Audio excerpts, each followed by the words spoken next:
नमस्कार, मैं मनीष राज आप सभी को इस हाई स्कूल के सफ़र में एक बार फिर से स्वागत करते हैं सभी को। आज हम आपके बीच लेकर के आए हैं फर्स्ट लेक्चर, वो भी क्लास 10th का। ठीक है, जो 10th के एग्ज़ाम के व्यू से, बोर्ड एग्ज़ाम के व्यू से काफ़ी महत्वपूर्ण चैप्टर है। और ये चैप्टर है, इसका नाम बता दें ज़्यादा देर न करते हुए, चैप्टर है आपका रियल नंबर, वास्तविक संख्या, जो फर्स्ट चैप्टर है आपका। ठीक है, इस वीडियो में आपको पूरा का पूरा बहुत बेहतरीन तरीका से चीज़ों को समझाया जाएगा। और फर्स्ट लेक्चर जो है, इसमें हम फर्स्ट लेक्चर में ही मेरे भाई एक्सरसाइज 1.1 जो है आपका कवर करवाया जाएगा। तो आखिरी तक बने रहिएगा और देखिएगा कितना बेहतरीन तरीका से आपको समझ में आने वाला है। बस आपको मेरे साथ बने रहना है। तो चलिए करते हैं आज के सेशन को स्टार्ट। टॉपिक है वास्तविक संख्या, जिसको इंग्लिश में हम लोग बोलते हैं रियल नंबर।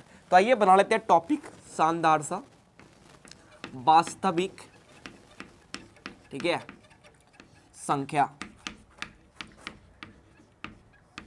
मेरे भाई इसको इंग्लिश में हम लोग बोलते क्या हैं, रियल नंबर। हर एक पॉइंट को ध्यान से समझेंगे, ठीक है, हर एक पॉइंट आपको समझ में आने वाला है। रियल नंबर, वास्तविक संख्या। सबसे पहले समझेंगे कि वास्तविक संख्या ना होता क्या है। तो वास्तविक संख्या को इस तरह से डिफाइन कर सकते हो कि यह परमेय संख्या और अपरमेय संख्या का संग्रह है। कहने का मतलब है परमेय संख्या और अपरमेय संख्या के समूह को हम लोग नाम देते हैं वास्तविक संख्या। ठीक है मेरे भाई, हाँ। तो आइए इसको हम लिखने का प्रयास करते हैं वास्तविक संख्या को, क्योंकि ऐसे तो आप लोग लिख नहीं सकते हो ना। तो आइए हम इसको लिखने का भी प्रयास करते हैं मेरे भाई। ठीक है, हाँ, लिख देते हैं डायरेक्टली, आप समझ लीजिएगा। परिमेय संख्या, ठीक है, परिमेय संख्या और अपरिमेय संख्या के समूह को, अपरिमेय संख्या के समूह को, ठीक है, वास्तविक संख्या कहा जाता है। वास्तविक संख्या कहा जाता है। ठीक है, वास्तविक संख्या कहा जाता है।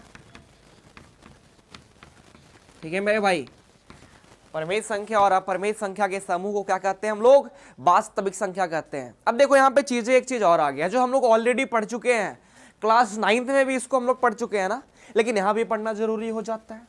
तो हम जानेंगे अब ये दोनों संख्या के बारे में भी, परिमेय संख्या और अपरमेय संख्या के बारे में, दोनों के बारे में बहुत बेहतरीन तरीका से हम लोग अध्ययन करेंगे।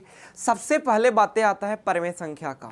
ठीक है, तो आइए परिमेय संख्या को उठाते हैं यहाँ से और परिमेय संख्या के बारे में ज्ञान हासिल करते हैं हम लोग। ठीक है, हाँ, पहला नंबर आ गया आपका परिमेय संख्या। ठीक है मेरे भाई, परिमेय संख्या, अरे अरे अरे अरे, परिमेय है ना, परिमेय संख्या। इंग्लिश में इसको हम लोग बोलते हैं मेरे भाई रेशनल नंबर, है ना। इंग्लिश भी जानते जाएंगे क्योंकि जरूरी है ना, क्योंकि हिंदी मीडियम में तो तुम खांटी हिंदी मीडियम थोड़े ना है हम लोग, है ना। रेशनल नंबर समझिएगा भाई कि रेशनल नंबर बोलते किसको हैं, सबसे पहले इसको समझना है। ठीक है, हाँ, रेशनल नंबर हम लोग वैसा संख्या को कहते हैं, हम लोग रेशनल नंबर वैसा संख्या को कहते हैं जिसे हम p/q के रूप में लिखते हैं। ठीक है, हाँ, जिसे हम p/q के रूप में लिखते हैं। वैसा कोई भी संख्या मेरे भाई जिसे आप p/q के रूप में लिख सकते हो, मतलब p/q कहने का मतलब बहुत बड़ा मत सोचना है तुम लोग के। p/q मतलब अंश बटा हर के रूप में लिखना, जहां हर के जगह पे 0 के बराबर नहीं होना चाहिए, मतलब q 0 के बराबर नहीं हो, तथा p और q जो है वो एक पूर्णांक होना चाहिए। ठीक है, एक इंटीजर होना चाहिए। तो उसको हम नाम देते हैं परिमेय संख्या। इसको भी लिखने का प्रयास करते हैं, लिख करके समझने का प्रयास करते हैं, है ना। तो आइए लिख लेते हैं इसको। ठीक है, हाँ, वैसा संख्या, ठीक है, थोड़ा सा लिख देते, थोड़ा सा हेल्प कर लेना यहाँ पे। वैसा संख्या जिसे p/q के रूप में, ठीक है, p/q के रूप में लिखा जा सके।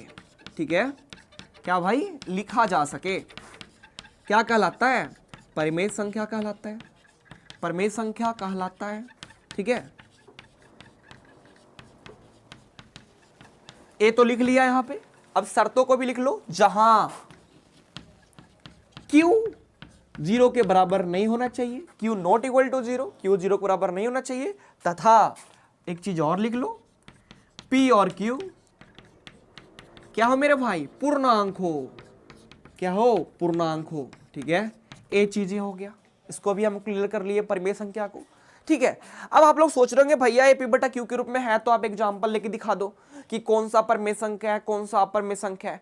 p बटा q के रूप में तो हम बहुत सारा संख्या को लिख सकते हैं, इसमें कौन कौन सा कैटेगरी आएगा जिसको हम परमेय संख्या के अंतर्गत रखेंगे। ठीक है, तो परमेय संख्या के अंदर इसका एग्जाम्पल लेते हैं ढेर सारा एग्जाम्पल। जैसे आप लिख दिया 1/5, ठीक है, 1/5 यह एक परमेय संख्या है कि नहीं है, क्योंकि p बटा q के टर्म में है, p के जगह 1 है और q के जगह 5 है। ठीक है, लिख दे 2/3, तो क्या यह परमेय संख्या है कि नहीं है, तो बोलोगे बिल्कुल है परमेय संख्या। क्यों? क्योंकि इसे p बटा q के रूप में लिख रहे हैं, अंश बटा हर के रूप में लिख रहे हैं, जहां p और q दोनों पूर्णांक है और q यहाँ देख लो 0 के बराबर भी नहीं है, तो ये तो है ही, मतलब वाकई। आगे बढ़ते हैं, 2.5 क्या यह परमेय संख्या है, बोलेंगे बिल्कुल है। बोलोगे भैया ये तो p बटा q के रूप में नहीं है, तो इसको आप परमेय क्यों बोल रहे हो? हम बोलेंगे भाई बहुत आसान है, डेसिमल को हटा लो और नीचे 10 डाल लो, 5 पंच 25 और 5 दूना के 10, बोले तो 5/2। अब बोलो तो 5/2 पूर्णांक है कि नहीं है, बोले कि बिल्कुल है। तो ये सभी संख्या और भी जैसे लिखते थे 22/7, ये संख्या जो है वह एक परमेय संख्या है। ठीक है, हम लिख दिए 2.718, यह भी एक परमेय संख्या है, क्योंकि इसको भी हम p बटा q के रूप में लिख सकते हैं मेरे भाई। ठीक है, क्लियर हो रही चीजें? ठीक है, हाँ, तो वैसा कोई भी संख्या जिसे हम p बटा q के रूप में लिख पाते हैं, वो सभी संख्या को हम लोग परमेय संख्या नाम देते हैं। ठीक है, अगर एक क्लियर हुआ तो नेक्स्ट पॉइंट चिल्ला कर बोल रहा है कि हम भी थे मेरे भाई अपरमेय संख्या, इसको भी पहचान लो।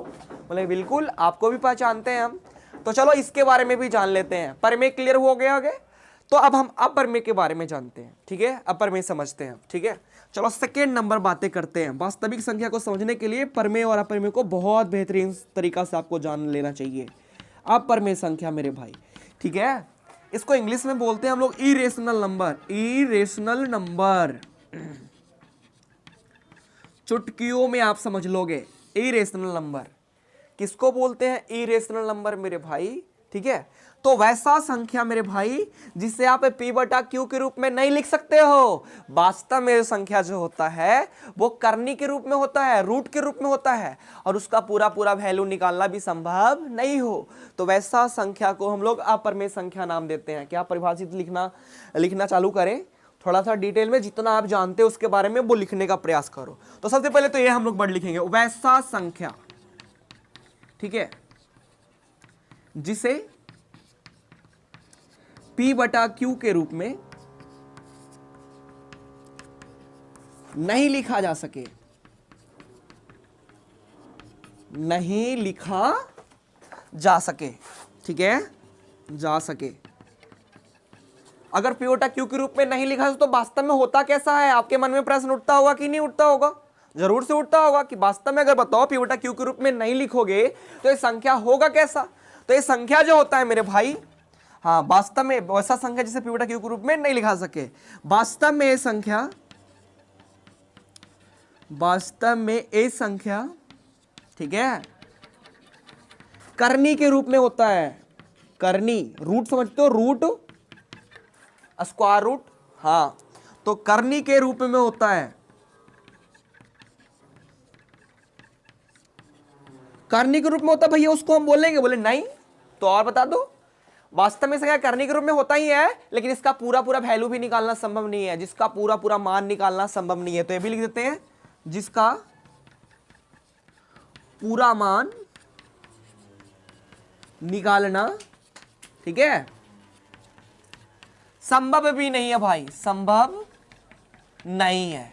तो ऐसे सभी संख्या को हम लोग क्या नाम दे देते हैं? अपरमेय संख्या। ठीक है, तो एग्जाम्पल हम लिखना चाहते हैं इसके बारे में, एग्जाम्पल बता दो भैया। बोले बिल्कुल बताएंगे, बताओ भाई। जैसे आप बताओ रूट का 3 है, रूट का 3 है, क्या आप इसको अगर आप स्क्वायर रूट निकालोगे तो इसको पूर्णतः स्क्वायर रूट आप निकाल सकते हो? इसका पूरा पूरा वर्गमूल निकाल सकते हैं? बोलेंगे नहीं, तो यह एक किसके श्रेणी में आएगा? यह एक अपरमेय संख्या के श्रेणी में आएगा मेरे भाई। आगे बढ़ते हैं, जैसे आपका आ गया 2√3, क्या भाई यह एक अपरमेय संख्या है? बोलेंगे बिल्कुल है। बोले क्यों? क्योंकि 2 तो सही था, लेकिन √3 बगल में आ गया ना, यह एक अपरमेय संख्या है और करनी के रूप में है, इसका पूरा पूरा वैल्यू भी निकाल नहीं सकते हैं, तो यह भी एक कौन सा संख्या है? अपरमेय संख्या। अभी हम तरीका को भी यहाँ पे बता देते हैं कि परमेय और अपरमेय भैया, ये है परमेय, है परमेय, तो किस तरह से आप कैटेगरी में बांटते हो, इसको भी ध्यान समझना। अच्छा, आगे बढ़ते हैं मेरे भाई। जैसे √3/5 है, क्या यह एक अपरिमेय संख्या है? बिल्कुल है। √3 का बताओ पूरा पूरा वर्गमूल निकाल सकते हो? नहीं। तो ये सभी अपरिमेय संख्या कैटेगरी में आता है। एक चीज और भी जो अपरिमेय संख्या कैटेगरी में आता है, श्रेणी में आता है, जो हम आगे चल के बताएंगे, जब दशमलव बता रहे होंगे, एक्सरसाइज 1.4 के बारे में बातें कर रहे होंगे, उस समय आपसे हम बात कर रहे होंगे। ठीक है, तब तक हम लोग आगे बढ़ते हैं। अच्छा, क्वेश्चन किस तरह से है और भी एग्जाम्पल किस तरह से पूछाता है, डायरेक्टली पता है एग्जाम में कैसे पूछ लेता हो? बताओ इनमें से बताओ कौन सा अपरिमेय संख्या है। अच्छा बताओ एक बात, अगर तुमसे पूछा कि 0, केवल 0 परिमेय संख्या है कि अपरिमेय संख्या, तो क्या बताओगे? 0 एक परिमेय संख्या है मेरे भाई, क्योंकि 0 को आप तो 0/1, 0/2, 0/3 इस तरह से आप लिख सकते हो ना। शर्त क्या है? Q के जगह 0 नहीं होना चाहिए, P के जगह 0 है चलेगा, Q के जगह 0 नहीं होना चाहिए। मतलब 0 को 0/1, 0/2, 0/3 तो लिख ही सकते हैं ना। अच्छा बताओ, क्या 5 परिमेय संख्या है? बोलेंगे बिल्कुल 5 परिमेय संख्या है, क्योंकि 5 मतलब होता है 5/1, तो यह एक परिमेय संख्या ही तो है, क्योंकि इसको P/Q के रूप में तो लिख पा रहे हैं। ठीक है, हाँ, तो ये चीजें आप ध्यान से देखिएगा। अच्छा, तुम लोग के मन में एक और सवाल आया होगा, हम सभी सवाल को यहाँ पे क्लियर कर रहे होंगे, अब समझना। जैसे यहाँ पे √3/5 है, तो बोलोगे ए भी तो P/Q के रूप में है, तो इसको आप क्यों नहीं परिमेय संख्या बोल रहे हो, इसको आप क्यों अपरिमेय संख्या बोल रहे हो? तो हम बोलेंगे कि एक और शर्त है जो आप परिमेय संख्या में ध्यान से पढ़ो। ठीक है, जहां P और Q क्या हो? पूर्णांक हो। जहां P और Q क्या हो? पूर्णांक हो। P और Q, यहाँ छूट गया था का Q, हाँ, P और Q क्या होना चाहिए मेरे भाई? पूर्णांक। क्या बताओ, E पूर्णांक है √3? बोलोगे नहीं।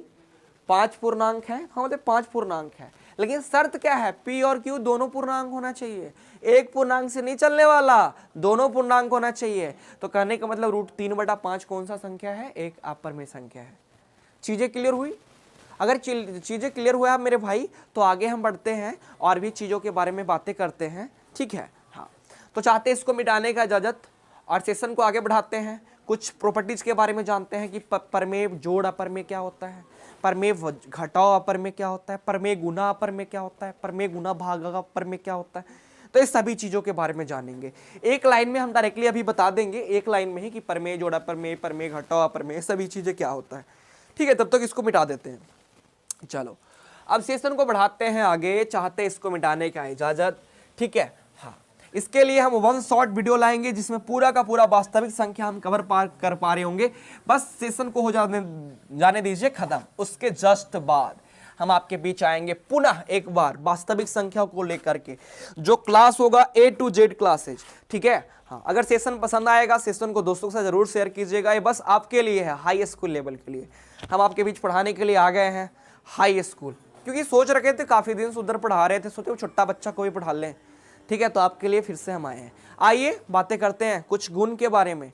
गुण क्या है भैया? देखो भाई, अगर परमेय और अपरमेय, ध्यान से एक बार में समझ लेना, परमेय के साथ अगर अपरमेय टच भी किया ना, तो वो अपरमेय बना देता है। परमेय के साथ या टच किया प्लस के साथ या माइनस के साथ या मल्टीपल के साथ या डिवाइड के साथ, उसको क्या बना देगा? अपरमेय बना देगा। मतलब परमेय में अपरमेय जुड़ा, अपरमेय, परमेय में अपरमेय घटा, अपरमेय, परमेय में अपरमेय से गुना किया, अपरमेय, परमेय में अपरमेय से भाग किया, अपरमेय। मतलब अपरमेय टच किया ना, वैसे ही सभी को क्या बना देगा? अपरमेय। ठीक है, तो ये समझ लीजिएगा, परमेय के साथ जोड़ो, घटाओ या गुना करो या भाग करो, किसको? अपरिमेय को, तो हमेशा से आपको एक ही सीन दिखने को मिलेगा, वो मिलेगा अपरिमेय संख्या, इरेशनल नंबर हमेशा से आने वाला है मेरे भाई। सेकेंड पॉइंट, इसको कुछ और चीजें के बारे में जानते हैं भैया। परमेय अपरमेय तो ठीक है, अगर परमेय परमेय जोड़ा जाए, घटाया जाए, गुना किया जाए, भाग किया जाए, तब क्या होने वाला है? हम बोले ना कि परमेय में परमेय जोड़ोगे तो परमेय ही आएगा, घटाओगे परमेय ही आएगा, गुना करोगे परमेय ही आएगा, भाग करोगे परमेय ही आएगा मेरे भाई। ठीक है, तो परमेय परमेय परमेय। ठीक है, हाँ, इसको भी लिख लेते चलो। परिमेय किसको? परिमेय से जोड़ा जाए, घटाया जाए, गुना किया जाए या भाग किया जाए, तो हमेशा से क्या आने वाला है? रेशनल ही आने वाला है मेरे भाई, परमेय ही आने वाला है। ठीक है, आगे बढ़ते हैं। भैया और भी तरीका बता दो जो एग्जाम में पता नहीं इस तरह का सीन क्रिएट हो जाता, हम क्या करेंगे? बोले कुछ भी।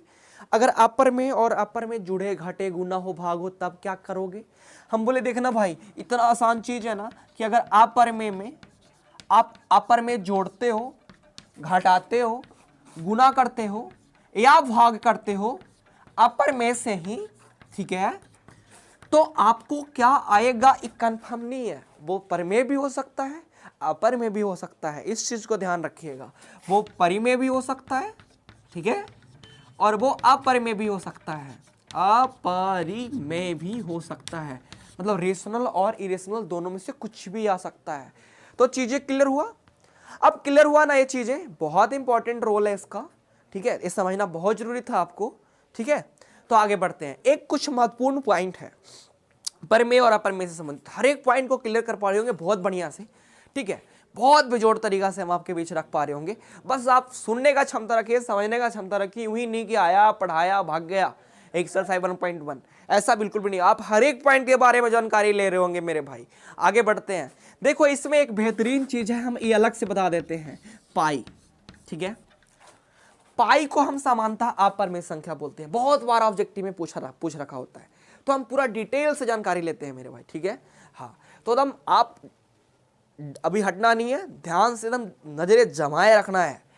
पाई को हम बोलते हैं अपरिमेय संख्या, इसको हम पूरा जानकारी लेने का प्रयास करते हैं, ठीक है। थोड़ा सा यूं ही, अपरिमेय संख्या है, इरेशनल नंबर है पाई, ठीक है।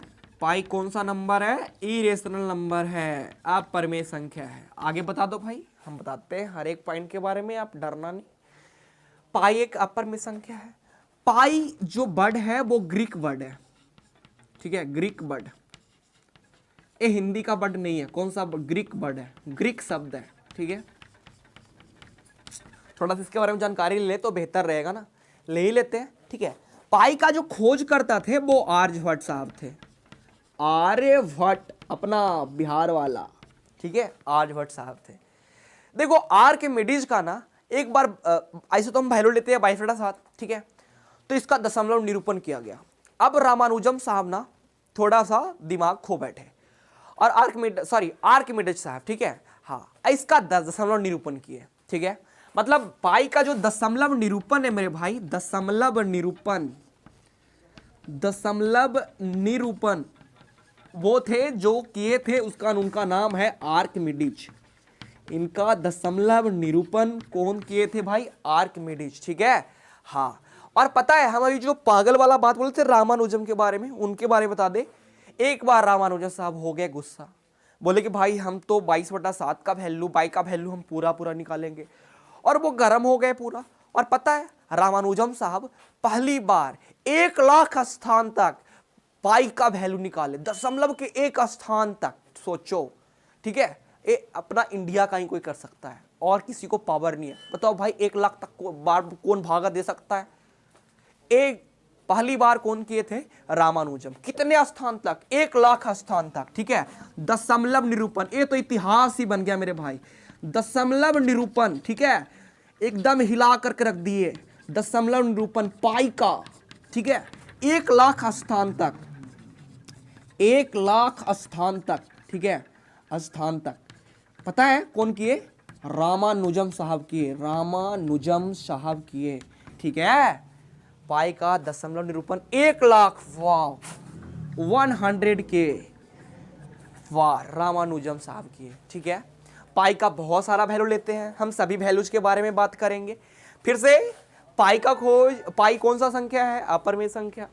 पाई कौन सा वर्ड है? Greek word. पाई का खोजकर्ता कौन थे? आर्यभट्ट, ए साहब थे खोजकर्ता। भैया पाई क्या होता है? मन में सवाल आया होगा, बिल्कुल नहीं आया तो आप गलती बात सोच रहे हो।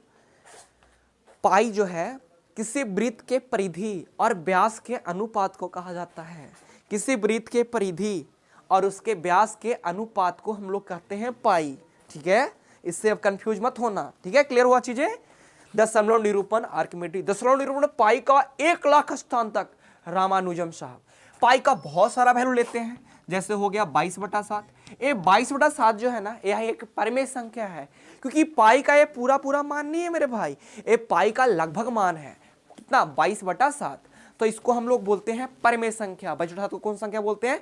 परिमेय संख्या। अगर दशमलव निरूपण के कुछ अंक तक बात करें तो 3.143 इसका वैल्यू कभी कभी यूज किया जाता है, 3.143। तो कोई पूछेगा बताओ 3.143 क्या है, तो आप बताना मेरे भाई कि यह एक परिमेय संख्या है। क्यों? क्योंकि इसका पूरा पूरा मान 3.143 नहीं है। दशमलव हटा के नीचे 1/3 जो टपका लेंगे वो पिवोटा क्यू के फॉर्म में हो जाएगा, तो उसको तो हम परिमेय संख्या नाम दे देंगे ना मेरे भाई। आगे बढ़े। अच्छा, इसका और भी वैल्यूज लिखते हैं। 355/113 है ना, 355/113। क्या भैया 355/113 किसका वैल्यू है? हम बोलेंगे अरे भाई ये पाई का वैल्यू है 355/113। तो कभी कभी ये भी यूज कर सकते हो। अच्छा, पता है कभी कभी इसके जगह पे 180 डिग्री का यूज किया जाता है, पाई के जगह पे 180 डिग्री का। और कभी कभी ना पाई के जगह पे ही हम लोग 200 ग्रेड का यूज करते हैं। अब तो लोग हो गया होगा कंफ्यूज, क्योंकि यहाँ पे 2 डिग्री और देखो ग्रेड लग गया, 200 ग्रेड एंड 180 डिग्री।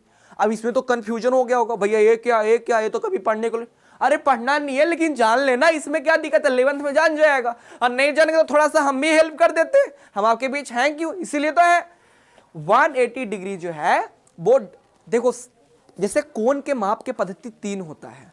एक पाई जो है वो रेडियन पद्धति है कोण के मापने का एंगल। जैसे अब इसमें कंफ्यूज मत होना, कोण के मापने का होता है, जैसे तौलने का पत्ती होता ना है, 5 kg दे दीजिए, 1 टन दे दीजिए, है ना। हाँ, तो ये सभी तौल के पत्ते हैं। उसी तरह से कोण मापने का पद्धति होता है। तो पाई एक रेडियन पद्धति है, 180 डिग्री एक डिग्री पत्ती है जो हम लोग यूज करते हैं, और एक ग्रेड पद्धति है। तो इसमें कंफ्यूज होने वाला बात है नहीं। ये तो पाई के बारे में था जानकारी। पाई कौन सा संख्या? अपरिमेय संख्या। इसका वैल्यू जो सभी लेते हैं ए सभी परिमेय संख्या है। क्लियर हुआ चीजें? आगे बढ़े। अच्छा, आगे बढ़ने से पहले एक और चमत्कार के बारे में बातें कर ही लेते हैं। एक और संख्या है मेरे भाई, एक और संख्या है ई। ठीक है, ई को हम लोग बोलते हैं यूलर नंबर। ई का नाम क्या है मेरे भाई? Euler number. ठीक है, यूलर संख्या। ठीक है, हिंदी में बोलते हैं यूलर संख्या। कंफ्यूज मत होना कि हिंदी ना लिखे हैं, अरे भाई यही तो है, यूलर संख्या बोलते हैं।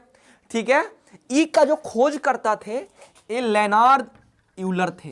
ठीक है, लेनार्ड यूलर साहब थे। ई का खोजकर्ता कौन थे मेरे भाई? लेनार्ड यूलर थे। अच्छा, ई कौन संख्या है पता है आपको? ई एक अपरिमेय संख्या है। यह एक कौन सा संख्या है? अपरिमेय संख्या है मेरे भाई, इरेशनल नंबर है। लेकिन इसका लगभग जो मान होता है, लगभग लिख दिया ना, लगभग, है ना, इसका जो लगभग मान होता है मेरे भाई वो होता है 2.718। अरे रे रे, अच्छा से लिखा दे, 718। और यह एक परिमेय संख्या है। 2.718 जो है यह एक कौन सा संख्या है?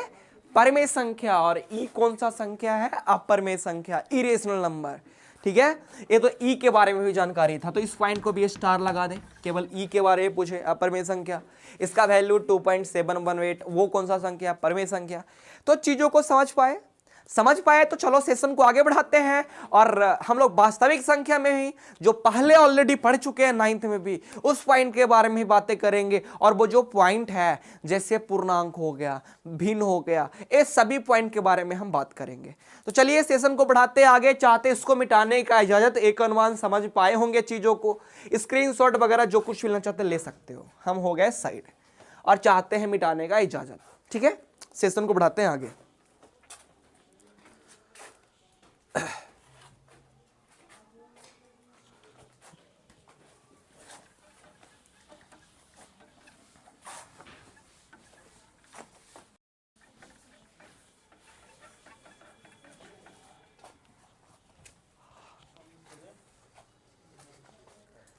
सेशन को बढ़ाए हैं आगे और बात करेंगे अब भिन्न का।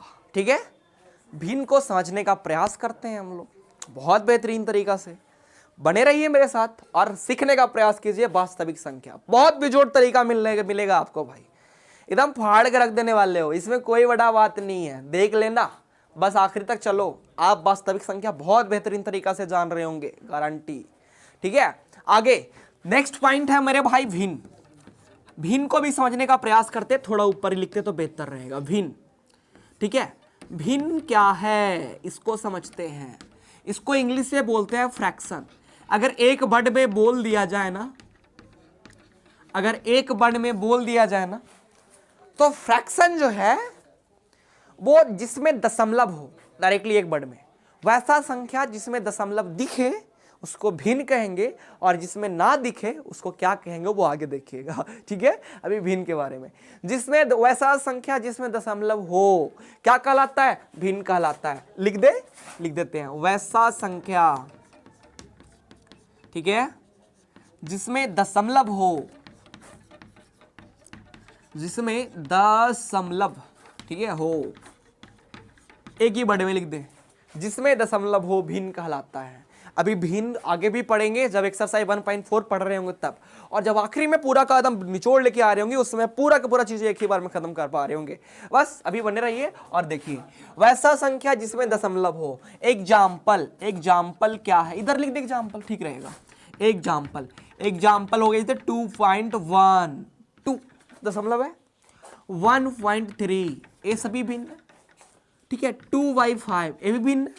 बोले हाँ, अरे भाग देना, पूरा पूरा कटेगा थोड़े ना, डेसिमल में ही तो आएगा, दशमलव में।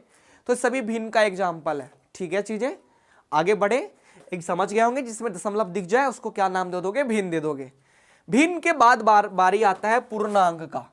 ठीक है, पूर्णांक जो आप लोग को ऑलरेडी 9th में सभी चीज के बारे में जानकारी ले चुके हैं, लेकिन क्या हुआ, थोड़ा यहां भी ले लेते हैं। आप लोग कितना याद रखते हो हमको भी पता है। इंटीजर, पूर्णांक, ठीक है, समझिएगा। भैया पूर्णांक किसको कहते हैं? बोले अरे यार क्या कर रहे हो? वैसा संख्या जिसमें दशमलव नहीं हो, मतलब बिना दशमलव वाला संख्या को हम लोग पूर्णांक कहते हैं, दशमलव वाला संख्या को भिन्न कहते हैं। जिसमें दशमलव नहीं उसको क्या कहते हैं? पूर्णांक कहते हैं। तो लिख देते हैं, वैसा दशमलव जिसमें, वैसा संख्या जिसमें दशमलव ना हो, है ना, मतलब लिख सकते हैं क्या? हाँ, वही लिख देते हैं, वैसा संख्या, ठीक है, जिसमें दशमलव नहीं हो। समझ गए? जिसमें दशमलव नहीं हो क्या कहलाता है? पूर्णांक कहलाता है।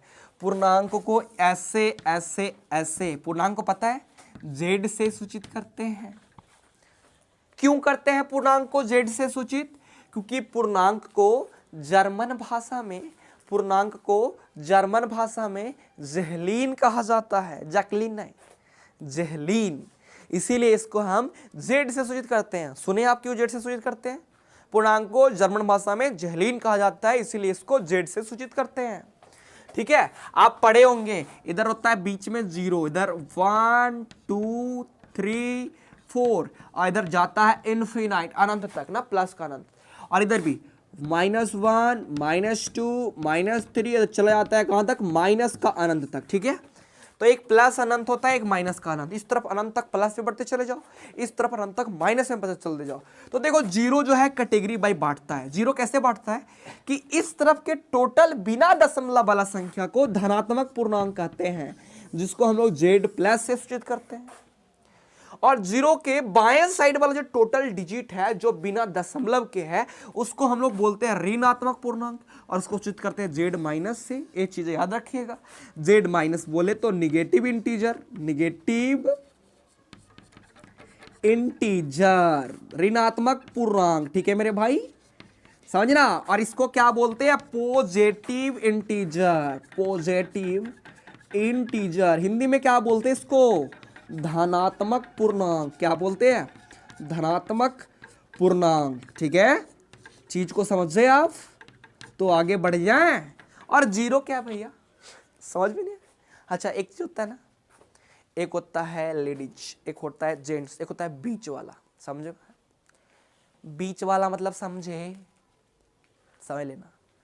बीच वाला मतलब देखो, जेंट्स लेडीज एंड डायरेक्टली बोल दे, जो तो लोग छक्का बोलता है, उसमें दोनों का गुण होता है ना, तो वही जीरो है। जीरो को धनात्मक पूर्णांक और ऋणात्मक पूर्णांक दोनों कहा जाता है। मतलब जीरो के पहले प्लस भी होता है और माइनस भी होता है। ठीक है, तो जीरो बांटता है, एक तरफ धनात्मक पूर्णांक एक तरफ ऋणात्मक पूर्णांक, और जीरो खुद जो है वो समझ ही गए होंगे, दोनों है। आगे बढ़े। अच्छा, मन में सवाल आ रहा होगा कि भैया पूर्णांक का हम दो पूर्णांक को जोड़ेंगे, घटाएंगे, गुना करेंगे, भाग करेंगे, क्या आएगा? बोलेंगे ए तो नहीं, ठीक है, ए भाग के बारे में नहीं, लेकिन जोड़ घटाओ गुना के बारे में अपन बता सकता है। क्या होगा भैया? देखो, अगर दो पूर्णांक को यदि आप जोड़ोगे, घटाओगे, गुना करोगे, वर्ग करोगे, घन करोगे, वर्ग घन समझ रहे हो ना, पावर 2 पावर 3, तो हमेशा से पूर्णांक आएगा। ठीक है, दो पूर्णांक को जोड़ो, घटाओ, गुना करो, वर्ग करो, घन करो, हमेशा से क्या आएगा? पूर्णांक आएगा। ठीक है, हाँ। और दो पूर्णांक का भागफल जो है वो तो या तो पूर्णांक हो सकता है या भिन्न दोनों हो सकता है। अब हम इसको एग्जांपल से समझेंगे। अगर दो पूर्णांक के ठीक है भागफल के बात करें मेरे भाई, तो या तो वो पूर्णांक हो सकता है या तो वो भिन्न हो सकता है। अब बोले भैया ऐसे कैसे? हम बोले देख करके दिखाते हैं। जैसे देखो 2/4, तो 2 दूना के 4, 1/2 मतलब 0.5, क्या आया? बोलोगे भिन्न आया। क्यों? क्योंकि दशमलव में है, दशमलव वाला संख्या को भिन्न कहते हैं, और दशमलव में आया इसको भिन्न कहोगे ना? बोले बिल्कुल।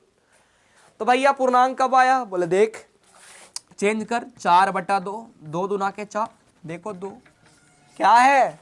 पूर्णांक है। समझ पाए चीजों को? क्लियर है? तो आगे बढ़े और बात करते हैं नेक्स्ट पॉइंट का। चाहते इसको मिटाने का इजाजत, और बढ़ते हैं आगे की तरफ।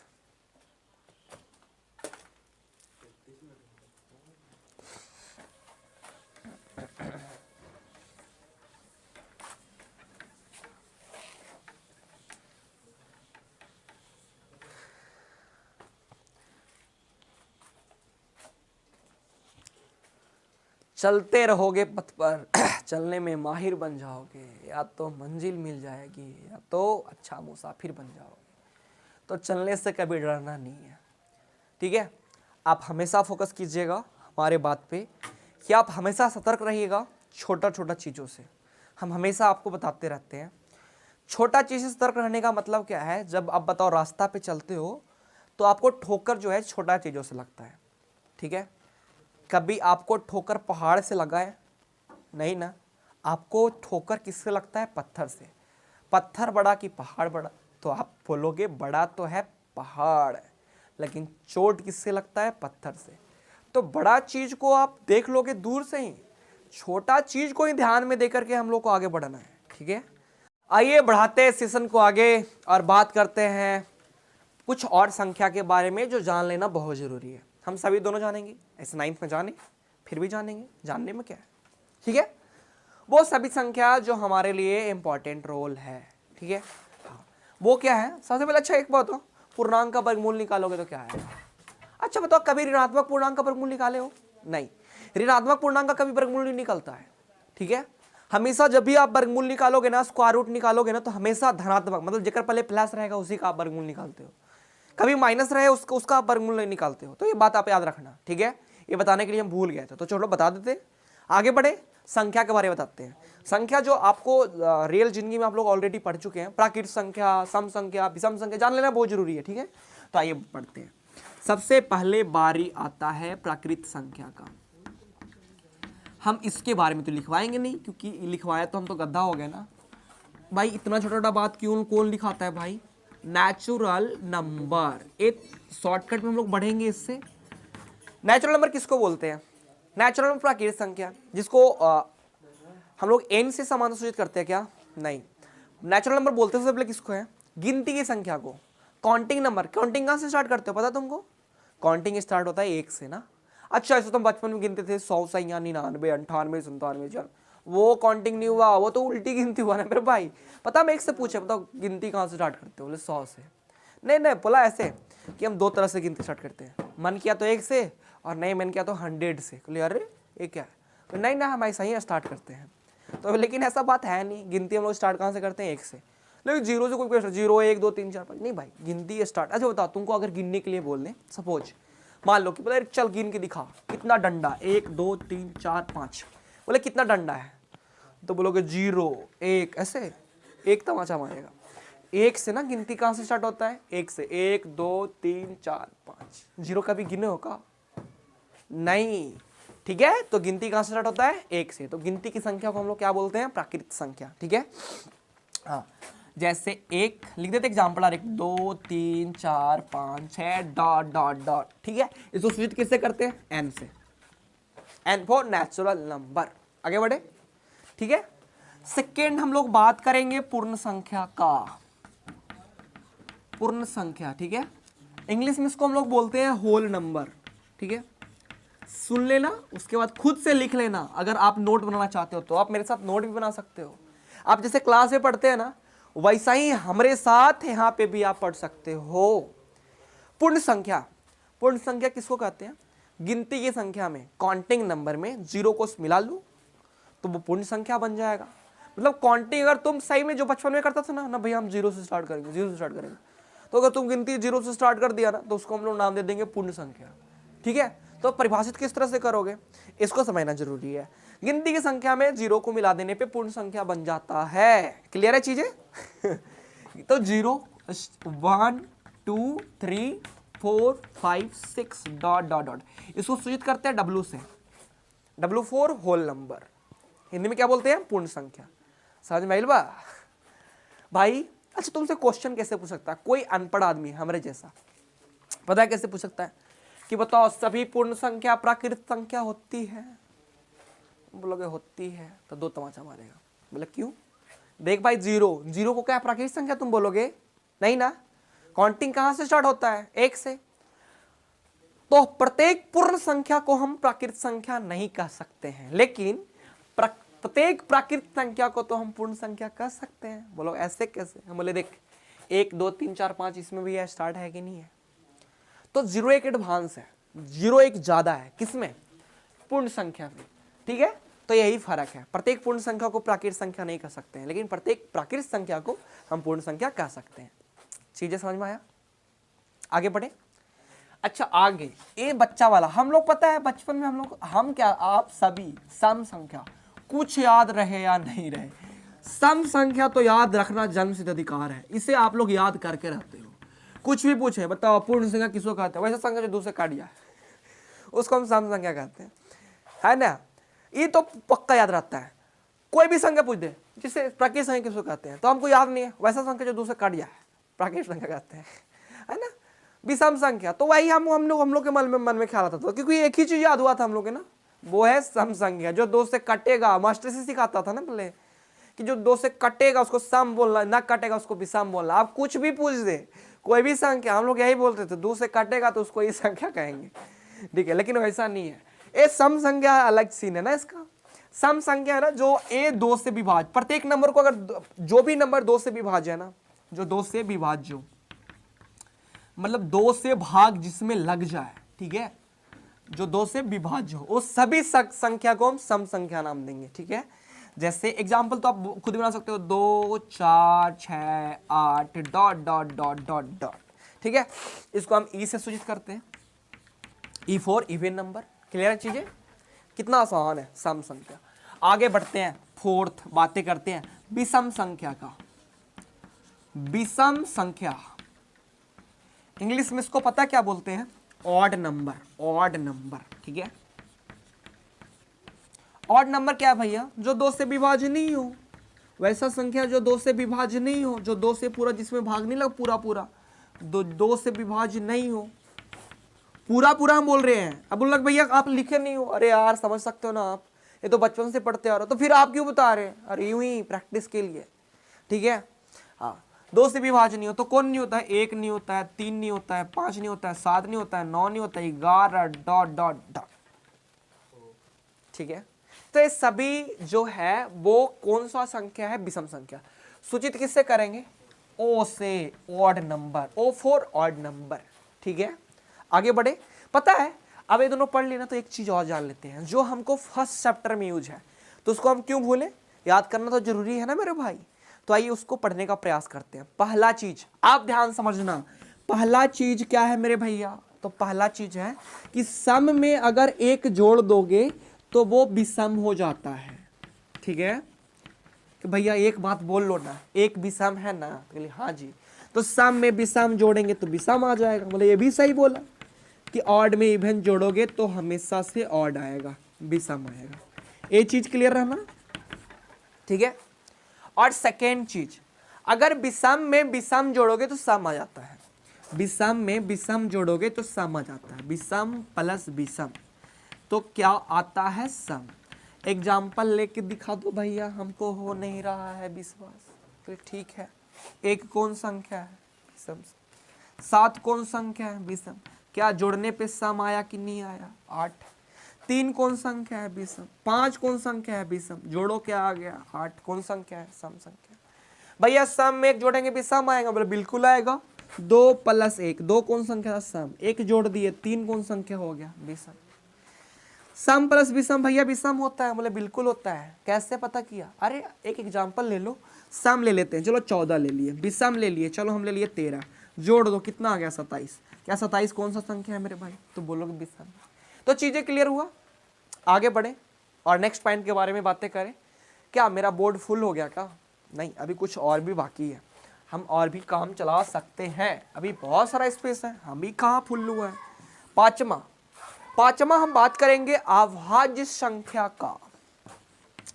अभाज्य संख्या मेरे भाई, जिसको इंग्लिश में बोलते हैं हम लोग prime number. Prime number A तो तू लोग सबको याद है, बहुत तरह से इसको परिभाषित कर सकते हो, हम लिख देते हैं ना इसको, क्योंकि आप तो उतना ही है ना अच्छा आदमी।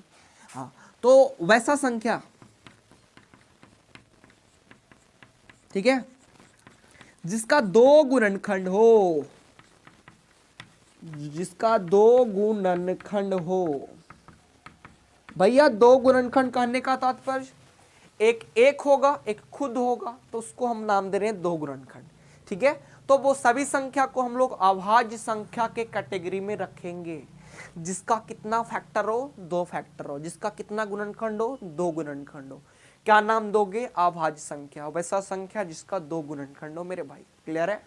हाँ, या वैसा संख्या जो एक और अपने को छोड़कर, हम लोग बहुत तरह से परिभाषित करते हैं, सुन लेना, ये लिख लेना। वैसा संख्या जो एक और अपने को छोड़कर और किसी भी संख्या से विभाज्य नहीं हो, वो सभी संख्या को हम अभाज्य संख्या कहते हैं, ठीक है। वैसा संख्या जो एक और फिर से अपने को छोड़कर और किसी भी संख्या से विभाज्य नहीं हो, तो वो सभी संख्या को अभाज्य संख्या कहते हैं। पता है, हम इधर देखते हैं तो इधर दिखने लगता है, कैमरा में भी इधर चल रहा है, दिख रहा है कि अपन कितना में लिख रहा है, ठीक है, तो उधर लगता है, देख रहा है, पहले लाइव में ऐसा नहीं, इधर होता है। जिसका कितना गुणनखंड है मेरे भाई, 2। तो आज इसका एग्जाम्पल लिख लो भैया, है ना, हो गया जैसे 2, 3, 5, 7, 11, 13, 19, अच्छा 17 छूट गया, 17, 23, डॉट डॉट डॉट। ये सभी किसका उदाहरण है, अभाज्य संख्या का उदाहरण है, प्राइम नंबर का उदाहरण है। बोलो कैसे, हम बोले 2 किससे किससे कटता है, किससे किससे भाग लगता है 2 में, तो बोलो एक से लगेगा, एक खुद से लगेगा, मतलब 2 से ही, और किसी नंबर से डिवाइड होगा नहीं। 3 भी अभाज्य संख्या है, क्योंकि एक से कटता है और खुद से कटता है। 3 का फैक्टर भी 2 ही है, एक और एक खुद, मतलब 3। तो ये सभी संख्या को हम लोग अभाज्य संख्या कहते हैं। चीजें समझ में आया। देखो अब हम उस ऊपर मिटा देते हैं, क्योंकि अभी संख्या पूरा हुआ नहीं है, ठीक है। तो ऊपर वाला तो चीजें सीख गया होगा, स्क्रीनशॉट वगैरह जो कुछ भी लेना चाहता है ना मेरे भाई ले लो, ठीक है, क्योंकि आगे भी तो हमको काम करना है ना। तो इधर हम चाहते हैं मिटाने का इजाजत, हो गया होगा तो लोग स्क्रीनशॉट, ठीक है। अब देखो, हाँ इधर मिटा ही देते हैं मेरे भाई, अभी अभाज्य चल रहा है ना, तो अभाज्य का तो शामिल हम लोग कर ही लिए। अब देखो क्वेश्चन किस तरह से यहाँ पे पूछेगा। आप देखो, अगर आप मेरे से नोट बना रहे हो ना, तो नोट भी बना लेना, पुश करके वीडियो को रोक करके। बोलेगा सबसे छोटी अभाज्य संख्या, तो क्या बताओगे, 2। सबसे छोटी सम अभाज्य संख्या, तो 2। सबसे छोटी विषम अभाज्य संख्या, तो 3। क्लियर है, सुन लिए, ठीक है। तो आगे बढ़ते हैं, इस तरह से पूछा सकता है, ठीक है, इसलिए हमने बता दिया। नेक्स्ट पॉइंट के बारे में बातें करते हैं, 6 भाज्य संख्या के बारे में। भाज्य संख्या इंग्लिश में क्या बोलते हैं इसको, कॉम्पोजिट नंबर। कॉम्पोजिट नंबर क्या होता है भैया, कॉम्पोजिट नंबर वैसा नंबर जिसका 2 से अधिक फैक्टर हो। भैया 2 से अधिक फैक्टर मतलब एक और अपने के अलावा और भी फैक्टर हो और भी गुणनखंड हो, उस सभी को हम लोग क्या नाम देंगे? भाज्य संख्या। एग्जाम्पल ले लो भैया, ठीक है, हाँ लिख देते हैं। वैसा संख्या जिसका, ठीक है, 2 से अधिक गुणनखंड हो, ठीक है, मतलब जो एक और अपने के अलावा और भी संख्या से कटे, वो सभी संख्या को हम लोग भाज्य संख्या कहेंगे। इतना से क्लियर हो गया? हाँ, जैसे एग्जाम्पल ले लेते हैं। एग्जाम्पल हो गया, बताओ 4, फिर 6, फिर 8, फिर 9, फिर 10, फिर 12, फिर 14, 15, 16 ... बोलो भैया ये सभी? हाँ, समझ में नहीं आया? क्लियर है यार? बहुत मुश्किल नहीं है। 4 बताओ किससे किससे कटता है? एक से कटता है, एक 2 से कटता है, एक खुद से कटता है, तो 2 से अधिक फैक्टर हुआ कि नहीं?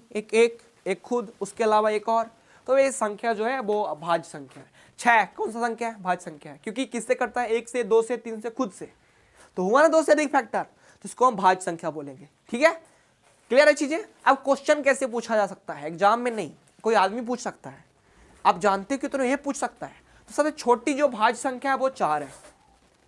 सबसे छोटी जो भाज्य संख्या है वो 4 है। सबसे छोटी समभाज्य संख्या, हम क्या बोले? सबसे छोटी समभाज्य संख्या वो भी 4 है। सबसे छोटी विषम भाज्य संख्या वो है 9। ठीक है, सबसे छोटी विषम भाज्य संख्या कितना है? 9। सीख पाए चीजों को? क्लियर हुआ होगा? आगे बढ़ने का प्रयास करें। ठीक है, आगे बढ़ते हैं। बहुत जल्द हम लोग आ रहे हैं पॉइंट पे, यूक्लिड विभाजन, एल्गोरिथम, प्रमेय का, सभी के बारे में बातें करेंगे। बने रहिएगा मेरे साथ। ठीक है, चाहते इसको मिटाने का इजाजत और बातें को बढ़ाते हैं आगे, क्योंकि इधर अच्छा लग नहीं रहा है सभी। ठीक है, तो देते हैं इसको मिटा। हाँ, और भी पॉइंट के बारे में बाकी रह गया है जो हम सब पॉइंट के बारे में वर्णन करेंगे। पता है भाई, हाँ, एक होता है ना जुड़वा अभाज्य, ट्विस प्राइम, जुड़वा, ट्विस, जुड़वा देखो ना भाई, जुड़वा अभाज्य संख्या, ट्विस प्राइम, तो किसको कहते हैं? लिख देते हैं थोड़ा सा, आपको बता ही देते हैं थोड़ा सा। जुड़वा अभाज्य, ठीक है, ट्विस प्राइम नंबर लिख देते हैं। अभाज्य संख्या है ना, अच्छा लग रहा है, ऐसे बंडा जैसा लग रहा है।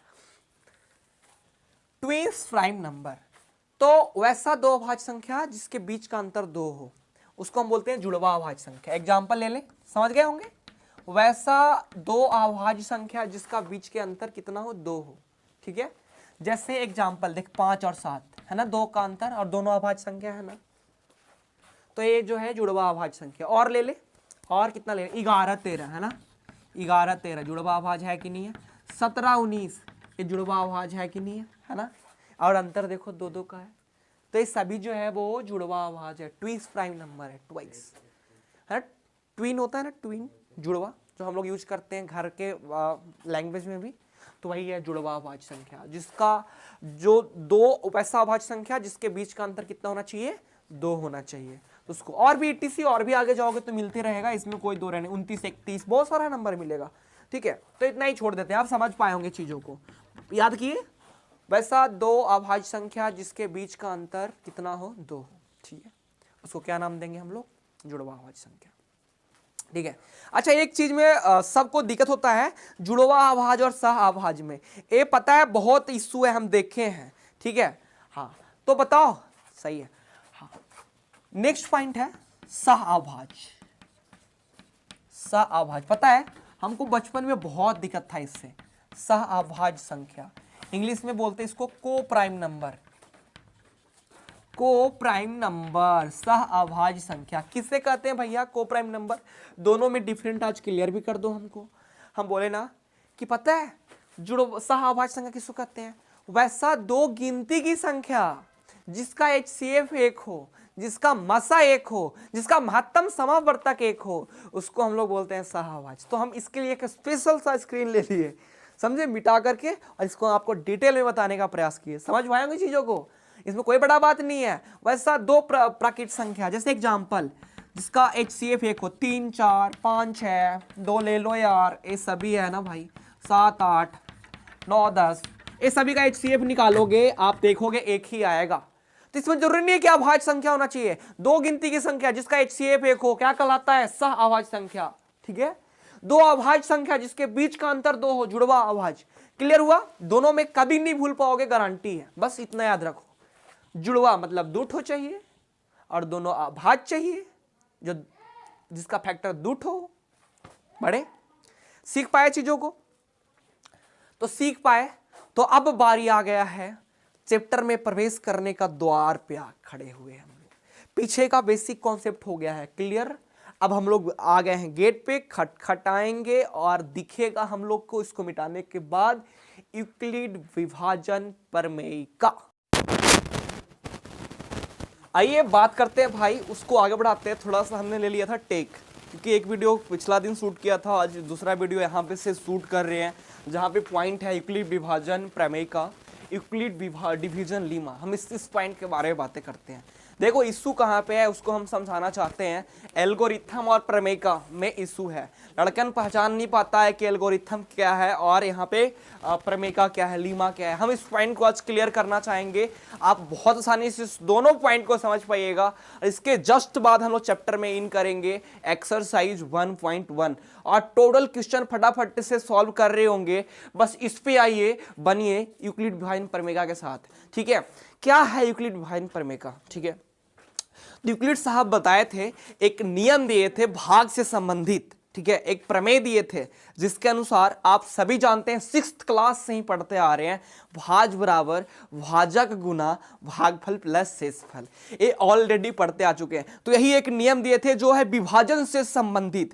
कौन दिए थे? यूक्लिड साहब। और इसी को हम लोग नाम देते हैं यूक्लिड विभाजन प्रमेय का, जिसको इंग्लिश में बोलते हैं यूक्लिड डिवीजन लीमा। इसको हम लिख देते हैं। ठीक है, हाँ, यूक्लिड द्वारा दिया गया प्रमेय का, यूक्लिड द्वारा, ठीक है, थोड़ा सा लिखेंगे, दिया गया प्रमेय का, दिया गया प्रमेय का, ठीक है, जो विभाजन से संबंधित है मेरे भाई।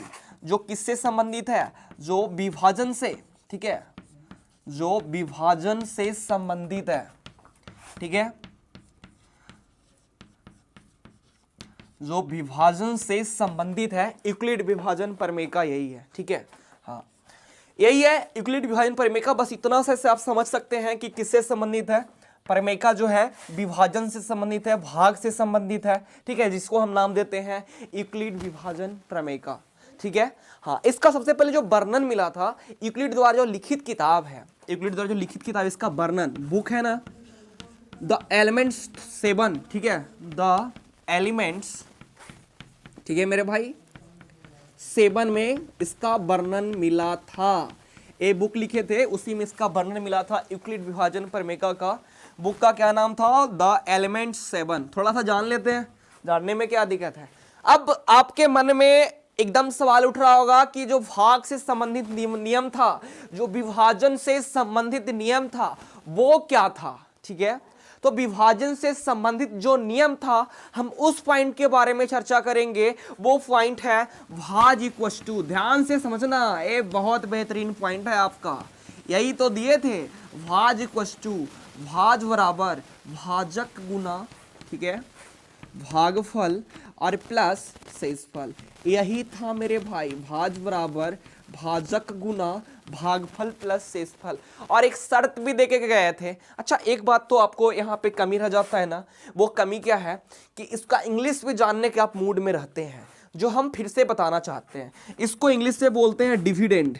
ठीक है, क्या बोलते हैं? डिविडेंड। ये जानना, पता है, हिंदी मीडियम वाला भी जानना चाहता है इस पॉइंट को। ठीक है, तो इसलिए हम इसको बता देते हैं। इसको बोलते हैं डिवाइजर। ठीक है, और इसको क्या बोलते हैं? क्वोटेंट, जिसको हम लोग हिंदी में क्या बोलते हैं? भागफल। ठीक है, क्वोटेंट हम बोलते हैं, हमको इंग्लिश में थोड़ा इशू भी हो सकता है। और इसको बोलते हैं रिमाइंडर, ये तो सभी कोई जानता है, शेषफल को इंग्लिश में रिमाइंडर। ठीक है, हाँ, तो ये लिख सकते हैं डिविडेंड इक्वल्स टू डिवाइजर गुना डिवाइजर इनटू, क्योंकि हिंदी मीडियम में पढ़ाने का आदत हो गया है ना, तो डिविजर भले इंग्लिश से बोले लेकिन फिर गुना बोलते हैं, तो इसको इंग्लिश में बोल लेते हैं divisor into quotient plus reminder. ठीक है, हाँ, अच्छा, इसको इस तरह से भी लिखा हुआ मिल जाएगा, a equals to B Q plus R. तो ये तीनों पॉइंट को आप ध्यान में रखिएगा, ए भाज बराबर भाजक गुना भागफल प्लस शेष। ए मतलब ए से सूचित कर रहे हैं भाज को, बी से भाजक को, क्यू से भागफल को और आर से शेषफल को। तो यही दिया गया था, भाग से संबंधित नियम दिया गया था जिसको हम लोग नाम देते हैं यूक्लिड विभाजन प्रमेय का। ये जो बुक में वर्णन था द एलिमेंट्स 7 में वर्णन था। क्लियर है चीजें? अब देखो यहां पे एक तरीका भी है, उसको भी दिए थे, उसको भी हम ध्यान से समझेंगे। a equals to B Q plus R बोल रहे हैं, भाज बराबर भाजक गुना भागफल प्लस शेष बोल रहे हैं, जहां शेष हम r को बोल रहे हैं। तो इस पॉइंट को समझना, r जो होता है ना मेरे भाई, यहां पे शर्त था r मतलब शेषफल, r मतलब शेषफल, वो हमेशा भाजक से होता है छोटा, b से हम यहां पे सूचित करते हैं भाजक को, है ना, b से, तो भाजक से छोटा होता है और 0 से बड़ा या 0 के बराबर होता है। तो ये भी चीजें इसके साथ आप याद रखिएगा, ठीक है। बोले भैया पल्ला नहीं पड़ा, कहले कोई बात ना, इधर आके देख लो, इंग्लिश मीडियम वाला थोड़ा यहां भी ध्यान दे लेना, आप समझ जाओगे। अब आओ मेरे साथ समझने का प्रयास करो। आप कभी भाग दिए हो? बोले बिल्कुल, बचपन से भाग देते आ रहे हैं। अगर 2 से सपोज 7 में भाग देते हैं तो 2 3 के 6, 7 में से 6 गया 1। क्लियर है चीजें? भाग से संबंधित जो नियम था उसको समझते हैं ध्यान से। अच्छा और भी भाग देते हैं, जैसे सपोज 3 से हम 15 में भाग लगाना चाहते हैं, 3 पंचे के 15, शेषफल रिमाइंडर कितना बचा? 0। ठीक है, और भी इच्छा कर रहा है भाग देने का, चलो और भी देते हैं।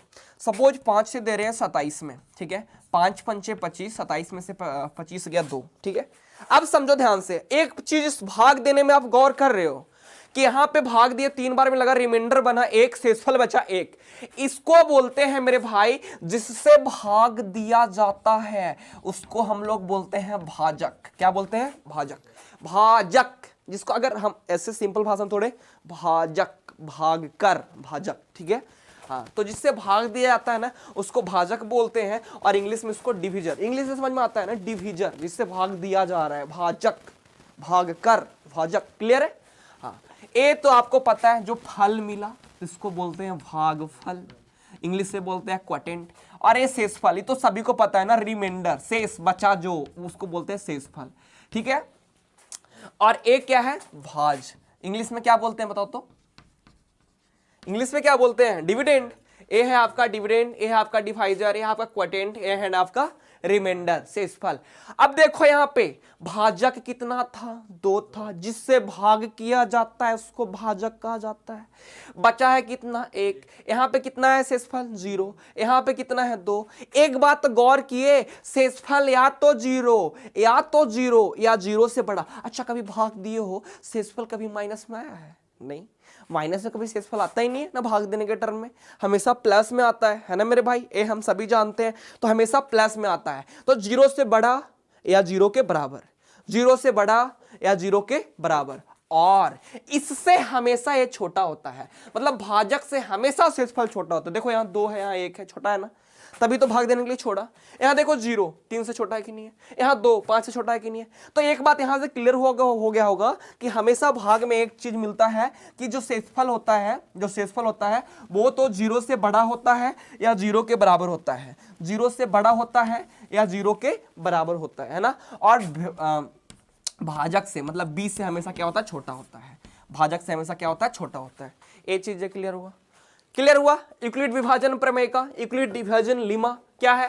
यूक्लिड द्वारा दिया गया प्रमेय का जो विभाजन से संबंधित था उसको हम लोग बोलते हैं यूक्लिड विभाजन प्रमेय का। एक वर्ड में फिर से बोल लेते हैं, जो भाग से संबंधित नियम क्या था?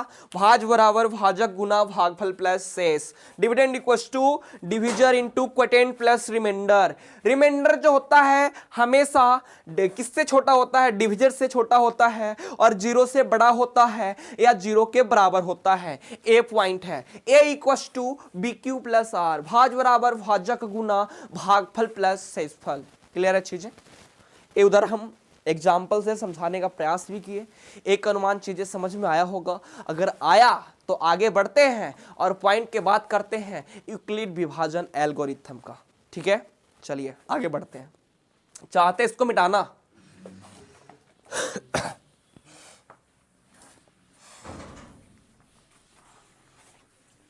स्क्रीनशॉट वगैरह ले लिया होगा, एक अनुमान ले लेना और नोट बना लेना अगर चाहते हो तो।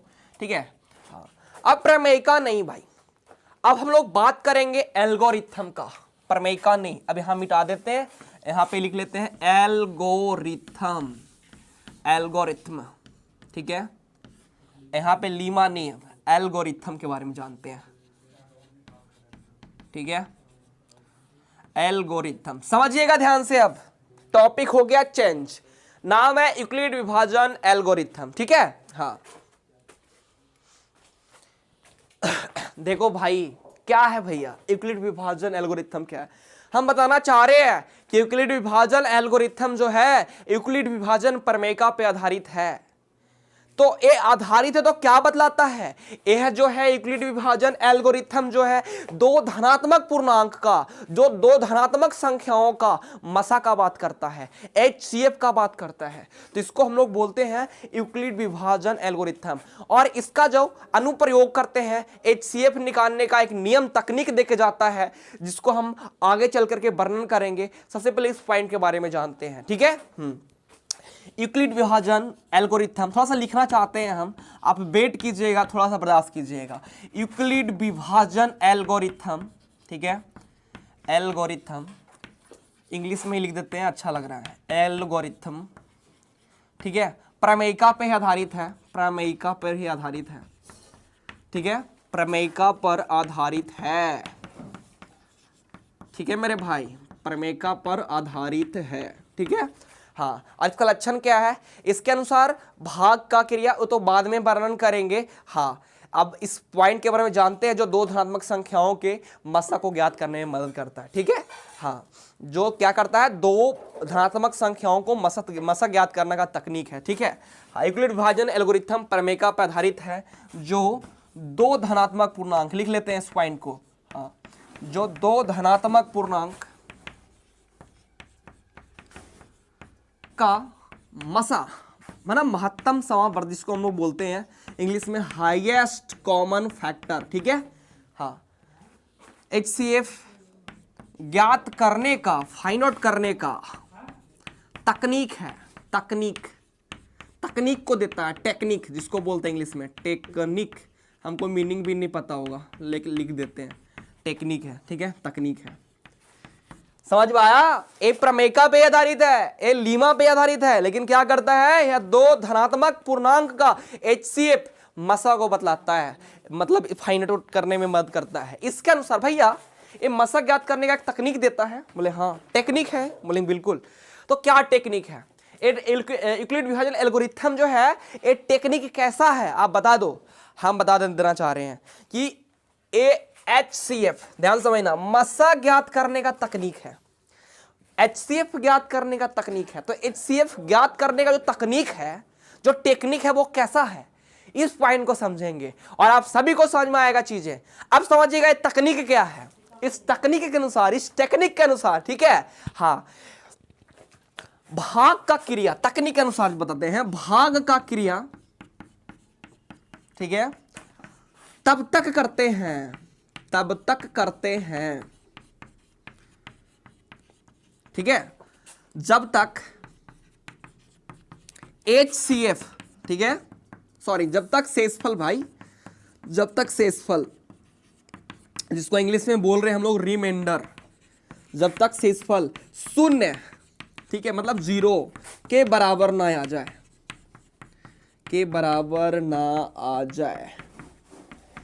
क्या बोले आप समझे, भाग का क्रिया तब तक करते हैं जब तक शेषफल 0 के बराबर नहीं आ जाए, किसके अनुसार, यूक्लिड विभाजन एल्गोरिथम के अनुसार, ठीक है। भाग का क्रिया तब तक करते हैं जब तक शेषफल 0 के बराबर न आ जाए, ठीक है। हाँ, समझ में आया। हाँ, इस टेक्निक के अनुसार, इसके अनुसार, ये अच्छा लगेगा, इसके अनुसार लिख देते थोड़ा सा, इसके अनुसार, किसके अनुसार, यूक्लिड विभाजन एल्गोरिथम के अनुसार।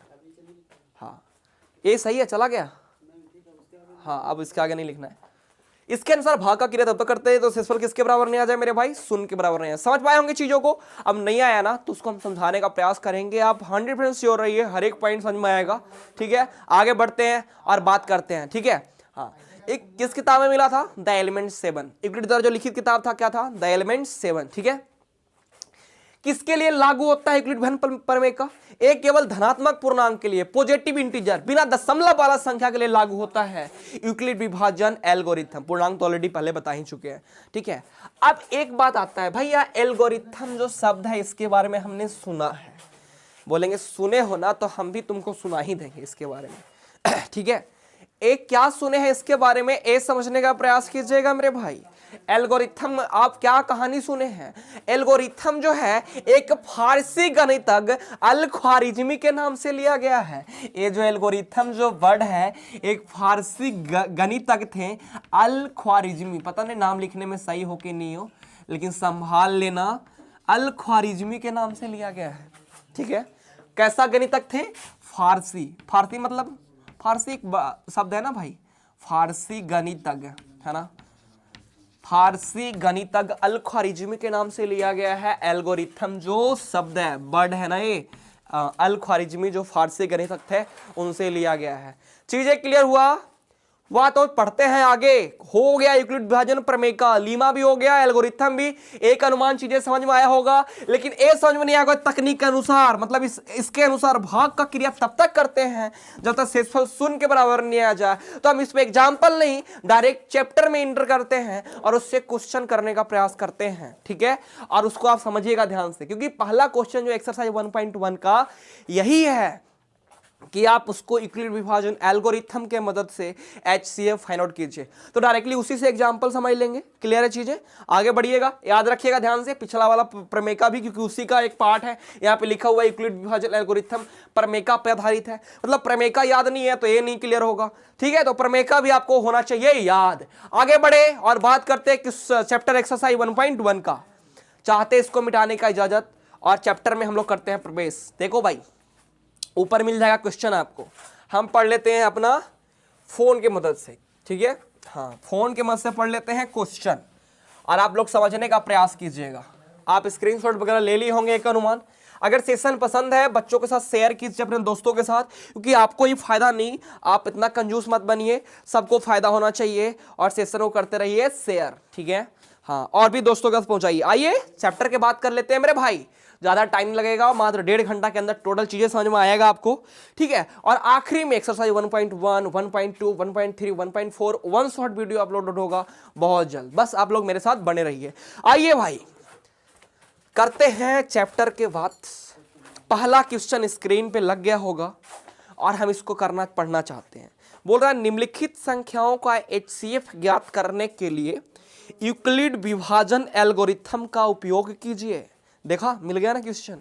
तो आइए, इसमें 3 क्वेश्चन है जिसमें हम एक केवल बनाएंगे और 2 रह जाएगा बाकी, क्योंकि करना है आपको, क्योंकि हम तो कम समय में ज़्यादा कंटेंट जो देने का प्रयास कर रहे हैं उसको आप सबसे पहले फॉलो कीजिए, बाकी खुद से कीजिए, क्योंकि खुद से करने में एक आत्मविश्वास आएगा और आप बहुत बढ़िया चीज़ों को कर पाइएगा। क्लियर है? पहला क्वेश्चन है जो आपको स्क्रीन पे दिखेगा, हमको यहाँ पे देखना पड़ रहा है। पहला क्वेश्चन, पहला का पहला ऊपर दिख रहा होगा, पहला का पहला है 135 और 225, जो यही हम सॉल्व करेंगे। आपको भी चीजें समझ में आएगा। 135 और 225 का HCF। आइए, क्या था यूक्लिड विभाजन एल्गोरिथम? एक टेक्निक था क्या निकालने के लिए? HCF निकालने के लिए। क्या बोले थे यूक्लिड साहब? यूक्लिड साहब बोले थे कि भाग का क्रिया तब तक करेंगे जब तक शेषफल 0 के बराबर नहीं आ जाए, उसके बाद फाइंड आउट हो जाएगा HCF। तो आइए उसको हम करके दिखाते हैं। 135 से भाग किया 225 में। आप सभी को इसी तरह से कीजिएगा, सभी को इसी तरह से कीजिएगा जिस तरह से हम इसको करने का प्रयास कर रहे हैं। 135 से भाग दिया 225, चलो एक बार में लगाएगा 135 आ जाएगा। कितना बचेगा? A0 हो जाएगा, 9 बचेगा, A0 बचा कितना? 90। क्या बोले थे यूक्लिड साहब कि भाग का क्रिया तब तक करेंगे ना जब फल किसके बराबर नहीं आए? 0 के बराबर। यहां शेषफल कितना है? 90। मतलब भाग को जारी रखना है मेरे भाई, भाग को जारी रखना है, यही तो टेक्निक है। मतलब इस तरह से लिख दीजिए आप, इस तरह से बहुत सुंदर देखने में लगेगा। 225 इक्वल्स टू, है ना, भाज इक्वल्स टू भाजक गुना भागफल प्लस शेष, dividend equals to divisor into quotient plus remainder, यही है ना। तो लिखो 135 गुना 1 और प्लस 90 है ना, a equals to B Q plus R. देखो तो r शेषफल यहां 0 के बराबर आया नहीं, शेषफल यहां 0 के बराबर आया नहीं, कितना है 90 है, तो लिख देंगे r नॉट इक्वल टू 0। शेषफल 0 के बराबर नहीं है, मतलब भाग का काम चालू रखेंगे, आगे करो भाग। अब 90 से 135 में भाग लगा देते हैं, 90 से 135 में 90 एकम हो गया 90, बचा कितना आपका 45, बचा आपका कितना 45। क्या आपका शेषफल 0 के बराबर आया नहीं, तो तकनीक क्या था कि भाग का क्रिया तब तक करते रहना है जब तक शेषफल 0 के बराबर नहीं आ जाए, यही तो तकनीक था ना। तो लिखेंगे 135 बराबर 90 गुना है ना 1 और प्लस कितना 45, फिर से भाज बराबर भाजक गुना भागफल प्लस शेष। हम इतना बार बोलने का प्रयास करेंगे कि आपको चीजें एकदम से क्लियर हो जाए, आप भूलो नहीं। क्या शेषफल 0 के बराबर आया, बोलोगे नहीं। शेषफल 0 के बराबर नहीं आया तो भाग का क्रम क्या रहेगा, चालू रहेगा। यहां पे लिख दो r नॉट इक्वल टू 0, ठीक है। अब फिर से भाग देंगे, चलो अब 45 से किस में देंगे मेरे भाई, 90 में देंगे, तो 45 दूना का कितना हो जाएगा 90। अब बताओ रिमाइंडर किसके बराबर, 0 के बराबर। तकनीक क्या था, भाग का क्रिया तब तक करेंगे जब तक शेषफल किसके बराबर नहीं है, 0 के बराबर, यही तकनीक है। तो देखो शेषफल आ गया 0, मतलब हमको अब मिल गया HCF। HCF कितना मिल गया मेरे भाई, वो मिल गया 45। HCF कितना मिल गया 45। क्यों मिल गया, क्योंकि 90 इक्वल्स टू लिख सकते हैं हम लोग 45 गुना 2 प्लस 0, बोले तो R किसके बराबर आ गया, 0 के बराबर आ गया। तो हम लोग समझ गए कि HCF हमको फाइंड आउट हो गया, वो कितना है 45 है। समझ पाए चीजों को, पक्का समझ पाए होंगे। तो हम बढ़ते हैं, सेशन को आगे बढ़ाने का प्रयास करते हैं। आगे का 2 क्वेश्चन जो बचा हुआ है, जो दिख रहा होगा ऊपर, वो दोनों आप बनाने का प्रयास करना, और हम बढ़ते हैं सेकेंड क्वेश्चन की तरफ। सेकेंड क्वेश्चन की अब बातें करते हैं, चाहते हैं इसको मिटाने का इजाजत, सीख पाए होंगे चीजों को। इसी तरह से टोटल 2 क्वेश्चन जो है वो सभी को बना देना है, ठीक है। चलो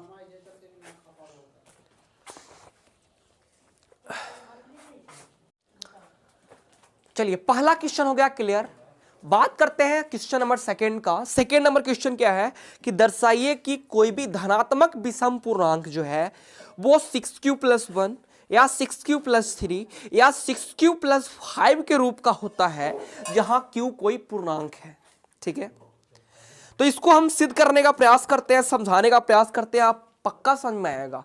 आप एक बात देखो, जो विषम धनात्मक विषम पूर्णांक जो है वो बोल रहा है 6q + 1, ठीक है, 6q + 3 और 6q + 5 के रूप में। क्यों यहां पता नहीं है, क्वोटेंट जो हमको ला करके दिखाना है, तो हम यहां इस तरह से मानेंगे। देखो किस तरह से, क्वेश्चन नंबर सेकंड के बारे में बातें करते हैं, ठीक है। माना कि, ठीक है, धनात्मक विषम पूर्णांक, धनात्मक विषम पूर्णांक मेरे भाई, ध्यान से क्वेश्चन को समझना, ठीक है। 6q + a बराबर लिख दो, a = 6q + r के रूप में है, इस तरह से मानेंगे। a = 6q + किस रूप में है, r के रूप में है। अब आप जब धनात्मक विषम पूर्णांक a = 6q + r के रूप में मान लिए हो, तो एक बात आपको पता होना चाहिए। वो क्या पता होना चाहिए, आप समझो, a है q, q बोले तो क्या, भाज बराबर भाजक गुना भागफल प्लस शेष। भैया ये 6 क्या है, हम बोलेंगे 6 जो है ना बाबू वो भाजक है। तब भाजक से तो एक बात हमको पता है भैया, r तो हम फाइंड आउट कर लेंगे। बोले कैसे फाइंड आउट करोगे जी, बोले शेषफल जो होता है ना वो भाजक से छोटा होता है और हमेशा 0 से बड़ा या 0 के बराबर होता है, मतलब r हम निकाल सकते हैं। बोले ठीक है, r के वैल्यू बता दो।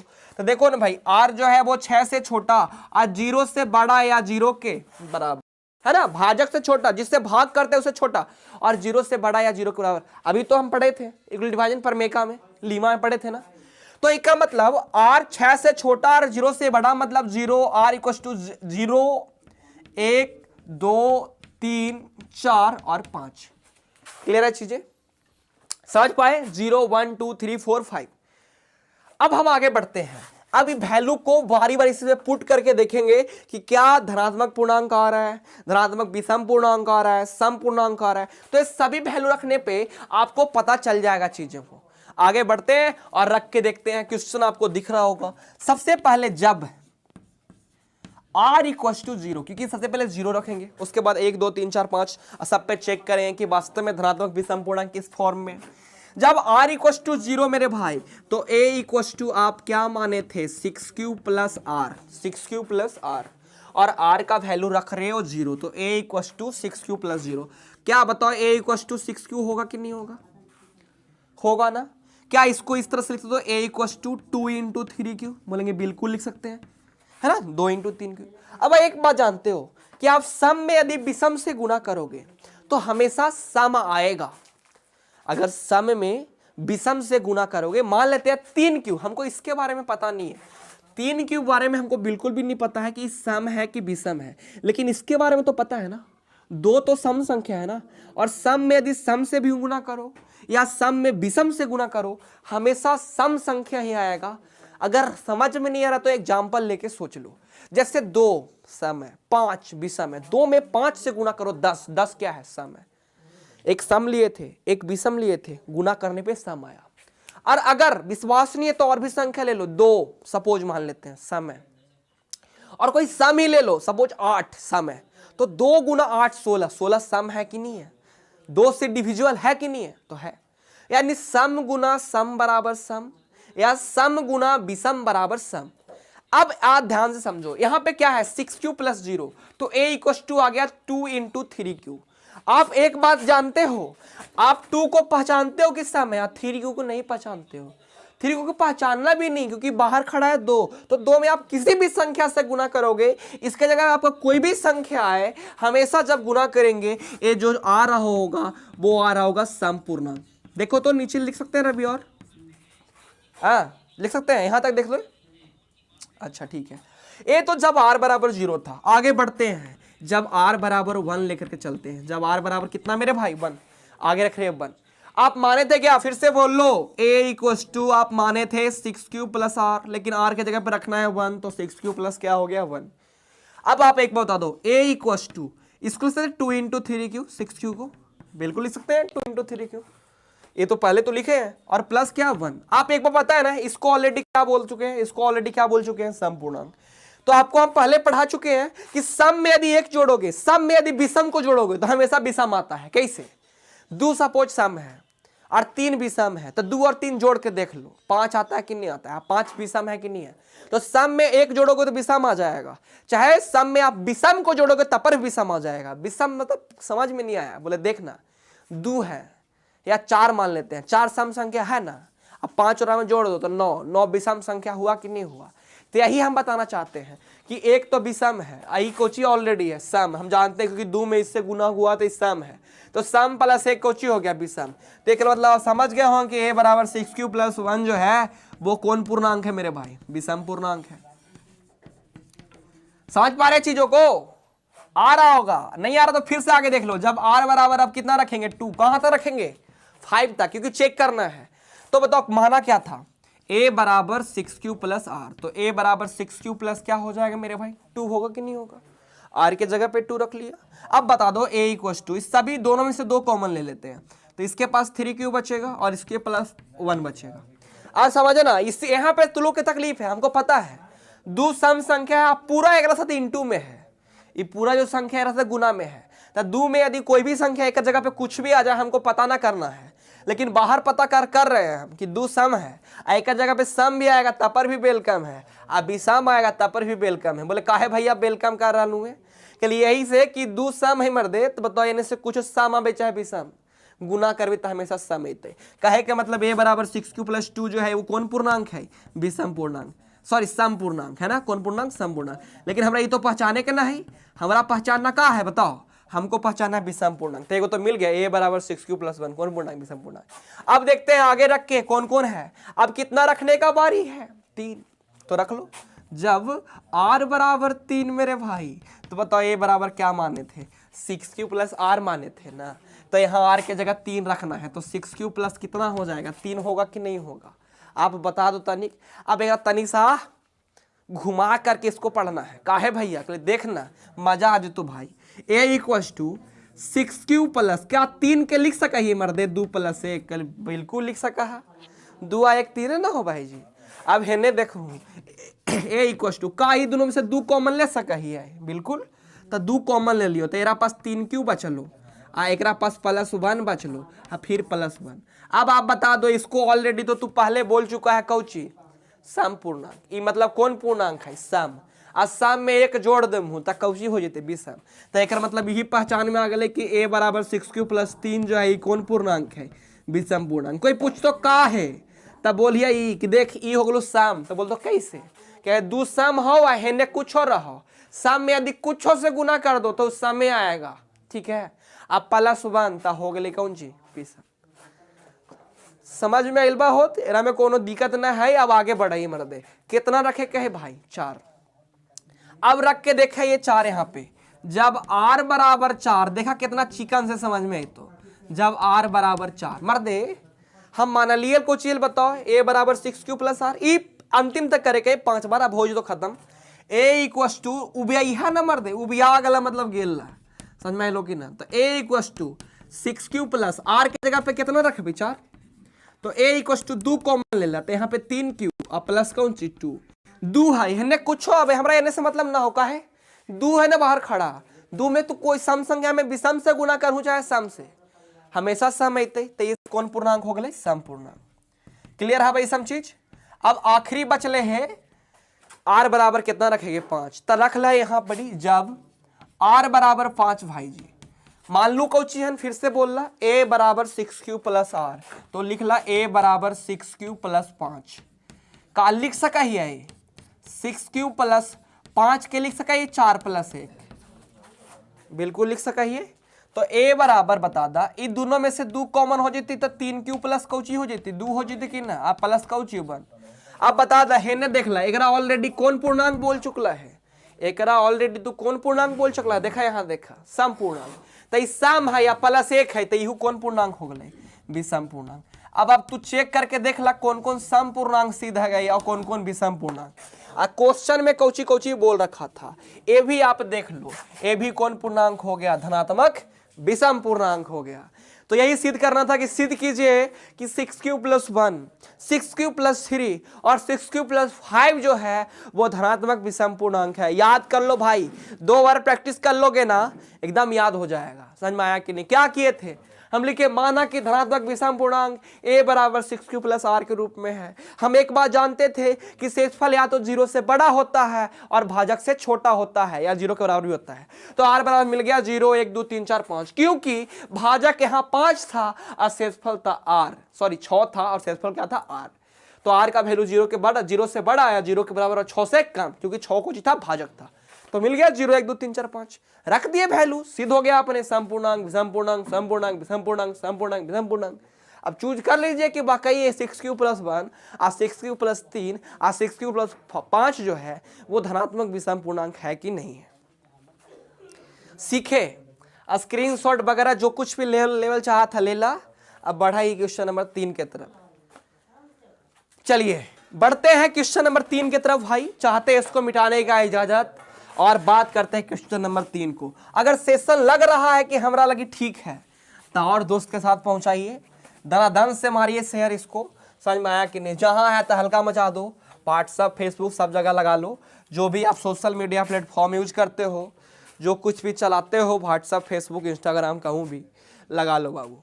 आगे बढ़ते हैं, ठीक है, और बात करते हैं क्वेश्चन नंबर 3 का। 3 का है पढ़ लेते हैं। बोल रहा है किसी परेड में, परेड समझते हैं ना, हाँ परेड में, वही परेड है, 616 सदस्यों वाली एक सेना का टुकड़ी, ठीक है, एक आर्मी होता है आर्मी वाला टुकड़ी, हाँ वही है, 32 सदस्यों वाली एक आर्मी बैंड के पीछे मार्च करना है। वो सलामी वाला देखा है ना, इस तरह से मार्च करना है, सैल्यूट मारता है। तो देखो बहुत सारा टुकड़ी बटा हुआ होता है ना इस तरह से। तो टोटल सैनिक और में 616 है। अब 32 को सदस्य वाला एक आर्मी के बैंड के पीछे मार्च करना है, पैदल चलना है। दोनों समूहों को समान संख्या वाले स्तंभों में मार्च करना है, समान संख्या वाला स्तंभों में मार्च करना है। ठीक है। तो उन स्तंभों का अधिकतम संख्या क्या है जिसमें वो मार्च कर सकते हैं, तो उन स्तंभों की संख्या पूछ रखा है। तो ऐसा स्थिति में हमेशा HCF की बात करते हैं। 32 टुकड़ी बनाना है, टोटल 616। तो इस स्थिति में हम लोग क्या निकालेंगे, HCF। तो क्या करोगे, एकदम सिंपल है, 32 और 616 का निकाल दो HCF। याद है ना HCF करने का तरीका, यूक्लिड विभाजन, एल्गोरिथम या प्रमेय का, बता दो। यूक्लिड विभाजन, प्रमेय का या एल्गोरिथम। क्या था यूक्लिड विभाजन, बताओ जल्दी से भाई। ए था यूक्लिड विभाजन, एल्गोरिथम। क्या बताए थे, भाग का क्रिया तब तक करते रहेंगे जब तक शेषफल किसके बराबर नहीं आ जाए, 0 के बराबर। किस पे आधारित है, ये जो है वो आधारित है यूक्लिड विभाजन प्रमेय का पे, ठीक है। हाँ, लेकिन टेक्निक कौन देता है, यूक्लिड विभाजन एल्गोरिथम देता है। तो आइए इसको HCF निकालने का प्रयास करते हैं। 32 से कम 32 हो गया, यहाँ पे बच रहा है 9 और ऊपर से उतारते हैं 6। अरे मर्दे तो कट गया हो, अरे रे रे, यहीं पे गलती हम कर, घटाने में गलती कर दी है। ये बचा 9 आ यहाँ बचा 2, यही ना गलती कर दी है। आ यहाँ हो गया कितना 6, ऊपर से 6 उतारिएगा ना, छोटा ना हो गया मर्दे। अच्छा 32 8 कितना होता है ये देख लो तो, 8 दूना 16 के 6, 8 24 25 56। अच्छा 32 नामा कितना होता है, 9 दूना 18 और 9 27 एक 28, 288। ए मर्दे कितना बार में लगेगा, 9 बार में कितना हो जाएगा, 288। ठीक है, तब भागवा एक बार दिए हैं, कितना शेषफल बचा, भाग का काम चालू करना है कि नहीं करना है, बोले बिल्कुल। बोले का है, शेषफल कितना है 8, कितना शेषफल आएगा छोड़ दोगे, 0 आएगा तब। कहा कि यही तरीका है, भाग का क्रिया तब तक करेंगे जब तक शेषफल 0 के बराबर नहीं है। जो देखो शेषफल 8 है, मतलब भाग का क्रिया चालू करना है। एक बार है लिख दो ना, वही वाला 616 बराबर भाज बराबर भाजक गुना भागफल अब प्लस शेषफल मेरे भाई। मतलब R जो है यहाँ 0 के बराबर नहीं है, मतलब भागा चालू रखना है। अब भागा करूँ 8 से केरा में जी 32 में, तो 8 चौका 32, शेषफल कितना आगल बा 0। बताओ HCF कितना आगले, यहाँ पे HCF कितना आगले 8। तो टोटल जो टुकड़ी के संख्या हो जो, तो वो कितना हो जाते, 8 हो जाते। लेकिन सरिया के लिख दूँ तनी चिकन लगते। 32 बराबर 8 गुना 4 प्लस 0, मतलब R किसके बराबर आ गया, 0 के बराबर। काम हो गया खत्म, HCF निकल गया 8, टोटल टुकड़ी की संख्या हो गया 8। क्लियर हुआ, बढ़े आगे और बात करते हैं नेक्स्ट क्वेश्चन का, क्वेश्चन नंबर 4। बस सेकेंड लास्ट क्वेश्चन है, क्वेश्चन नंबर 4। इसके बाद नेक्स्ट चैप्टर में मिलेंगे आपसे। बस अगला क्वेश्चन देखिए, और इस चैप्टर एग्जाम के दृष्टिकोण से काफी महत्वपूर्ण है। एग्जाम में क्वेश्चन बनेगा, बनेगा तो बनेगा। मिटाना चाहते हैं इसको भाई, और बात करना चाहते हैं अगला पॉइंट क्वेश्चन को, ठीक है। चलिए समझ पाए होंगे चीजों को। टुकड़ी की संख्या कितना निकल के आया, 8, दोनों का क्या निकाल दिया, HCF। अब बात करते हैं हम लोग क्वेश्चन नंबर 4 का, पढ़ लेते हैं क्वेश्चन। आप देख लेना वहां पे क्वेश्चन नंबर 4 क्या है, सबसे पहले पढ़ने का करते हैं प्रयास, ठीक है। पढ़ते हैं। अरे मर्दे बड़का गोहे का ना बोल रहा है, यूक्लिड विभाजन प्रमेयिका का प्रयोग करके दर्शाइए कि किसी धनात्मक पूर्णांक का वर्ग, किसी धनात्मक पूर्णांक का वर्ग बोल रहा है अबर, m के लिए 3m या 3m + 1 के रूप में होता है। 3m या 3m + 1 के रूप में होता है किसी धनात्मक पूर्णांक का वर्ग, ठीक है। तो अपन क्या करेगा, मानेगा कि माना कि किसी धनात्मक पूर्णांक जो है, जो धनात्मक पूर्णांक है वो है a = 3q + r के रूप में। आइए देखिए ना, मजा आएगा क्वेश्चन नंबर 4 करने में। ये सेकेंड लास्ट क्वेश्चन है, इसके बाद हम लोग आखिरी क्वेश्चन की तरफ बढ़ेंगे। लिखेंगे माना कि, सब कुछ समझने का प्रयास कीजिएगा, धनात्मक पूर्णांक, ठीक है, धनात्मक पूर्णांक a बराबर 3q + r के रूप में है, ठीक है।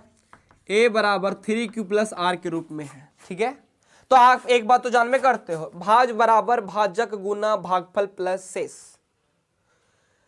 भाजक 3 है, मतलब 3 से r जो होगा वो छोटा होगा, और 0 से बड़ा या 0 के बराबर, यही ना। मतलब r बराबर तोरा मिल जाएगा भाई बा 0 1 2, सही है कि नहीं है, 0 1 2। माने क्या है, a बराबर 3q + r, इसको पर फोकस रखिएगा, दम गड़ेले रहेगा ना जारी, समझ में आया कि नहीं। अब देखो आगे, बारी बारी से तीनों वैल्यू को करेंगे पुट, कीजिए, मजा आ जाएगा, ठीक है। देखिए ध्यान से, यहां पे लिखते हैं जब, वैल्यू रखिए बारी बारी से, उसी तरह से कीजिए जिस तरह से आप सेकेंड नंबर क्वेश्चन किए थे जब, ठीक है। r बराबर 0, r बराबर कितना रखे हैं 0, माने क्या थे भाई, a बराबर 3q प्लस r माने थे, यही माने थे ना। r कितना रख रहे हैं 0, तो a बराबर क्या हो जाएगा 3q प्लस 0, बोले तो क्या हो जाएगा 3q, a बराबर 3q आ गया, क्या रखने पे 0 रखने पे। लेकिन क्या आपको पता है ना कि बोल रहा है धनात्मक पूर्णांक का वर्ग, मतलब a बराबर 3q नहीं, दोनों तरफ आप क्या करेंगे वर्ग करेंगे, लिखते हैं दोनों तरफ वर्ग करने पर, दोनों तरफ वर्ग करने पर मेरे भाई। अब आप एक बात बता दो, अगर दोनों तरफ हम करेंगे वर्ग तब बताओ इधर a का स्क्वायर होगा कि नहीं होगा, इधर का होगा 3q का स्क्वायर हो जाएगा, क्लियर है। a स्क्वायर इधर हो जाएगा, इधर 3 का स्क्वायर 9 और q का स्क्वायर q स्क्वायर हो जाएगा। फॉर्मा भूला गया कि किस फॉर्म में बोल रहा था, तो इधर देख लेते हैं फिर से हम जी, ठीक है। क्वेश्चन भूला गया, उसी फॉर्म में लाके दिखाना ना है 3m, तो अच्छा आ ही गया, देखो ध्यान से कैसे आ गया भैया। कहा भाई एरा लिख सकते हैं a स्क्वायर बराबर 9 3 इंटू 3q स्क्वायर, और आपको ऑलरेडी बोल चुका है पूर्णांक को आप नाम दे दीजिए प्यार से m, क्या नाम देना है m, तो इसको m नाम दे दीजिएगा तो 3m हो जाएगा कि नहीं हो जाएगा, क्योंकि पूर्णांक है और 3 भी पूर्णांक है, पूर्णांक में पूर्णांक से गुणा करोगे तो पूर्णांक ना आएगा। लेकिन यहाँ बोल रखा है क्वेश्चन में ऑलरेडी कि पूर्णांक की जगह m का प्रयोग कीजिए, तो m का कर लिए तो 3m आ गया, तो मिल गया ना a बराबर 3q प्लस r 3m के फॉर्म में। कब, जब r बराबर कितना रखे हैं यहाँ पे 0 रखे हैं तब। अब आगे उसी तरह से 3m प्लस 1 के रूप में होता है, और 3m प्लस 2 भी बोल दिया है का, देख ही लेते हैं फिर से। अरे यार वहां दिखते रहता तो ठीक है रहता, नहीं समझे। हाँ 3q प्लस 1 और 3, अच्छा हाँ 3m या 3m प्लस 1 के रूप में होता है। ये देखो 3m के रूप में आया कि नहीं, कब, जब r बराबर कितना रखे 0 रखे। आप पूर्णांक के जगह m प्रयोग कर लीजिएगा आखिरी में, ये ध्यान से समझिएगा। आगे बढ़ते हैं, जब r बराबर कितना मेरे भाई 1, जब r बराबर 1, क्या माने थे a बराबर 3q प्लस r, तो यहाँ 3q प्लस क्या हो जाएगा 1 हो जाएगा कि नहीं हो जाएगा। अब क्या करेंगे, दोनों तरफ वर्ग करेंगे, और क्या करेंगे क्योंकि वर्ग ही तो बोल रहा है, तो लिखते हैं दोनों तरफ वर्ग करने पर मेरे भाई हर एक पॉइंट आपको समझ में आएगा, ऐसा हो ही नहीं सकता है। तो इधर किसका स्क्वायर a का स्क्वायर, और इधर किसका स्क्वायर 3q प्लस 1 का होल स्क्वायर। बोलो भाई सही है कि नहीं है, बिल्कुल सही है। a स्क्वायर बराबर इधर स्क्वायर करो तो किस पे टूटेगा, a प्लस b का होल स्क्वायर पे टूटेगा। फॉर्मूला हम सभी को पता है a स्क्वायर, तो a स्क्वायर मतलब 3q का whole square plus b square मतलब 1 का स्क्वायर, ठीक है, प्लस 2ab, तो 2a का वैल्यू 3q और b का वैल्यू 1, क्लियर है। आगे बढ़ते हैं, a स्क्वायर बराबर 3q का होल स्क्वायर हो जाएगा 9q स्क्वायर। इसको बाद में लिखिएगा क्योंकि कांस्टेंट टर्म में इसको गुना करके पहले लिख दीजिए, 2 यही 6 और 1 6q हो जाएगा, ठीक है, और प्लस 1 का स्क्वायर क्या 1।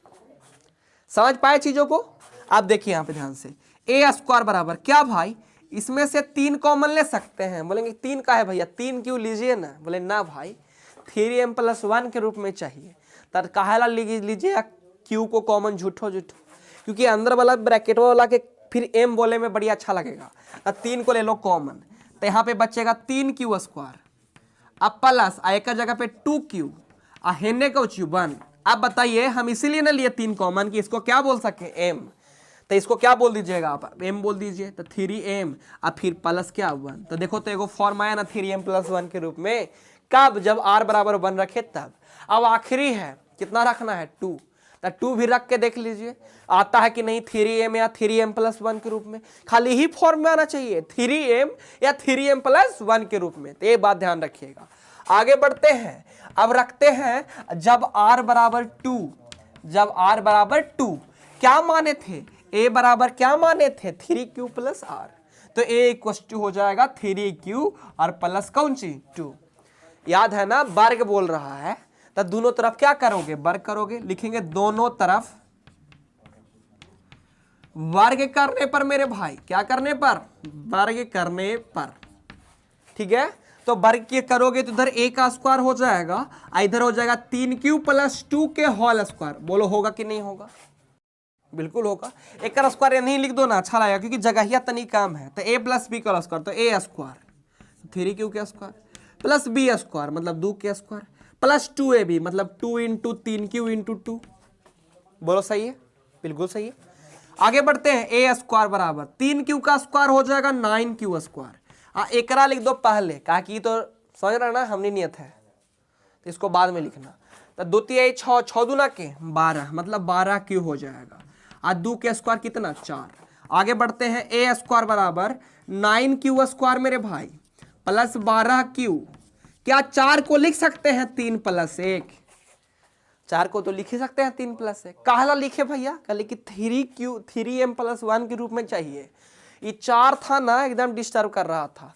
अब देखो क्या करो, ये पूरा में से 3 कॉमन आ जाएगा, तो ए स्क्वायर बराबर जब 3 कॉमन लोगे तो इसके पास 3q स्क्वायर बचेगा, एरा पास 4q बचेगा, अब प्लस एकरा पास 1 बचेगा, फिर ब्रैकेट के बाद 1। आई पूरा के क्या उची बोल देंगे, m बोल देंगे, क्योंकि 3m + 1 के रूप में चाहिए।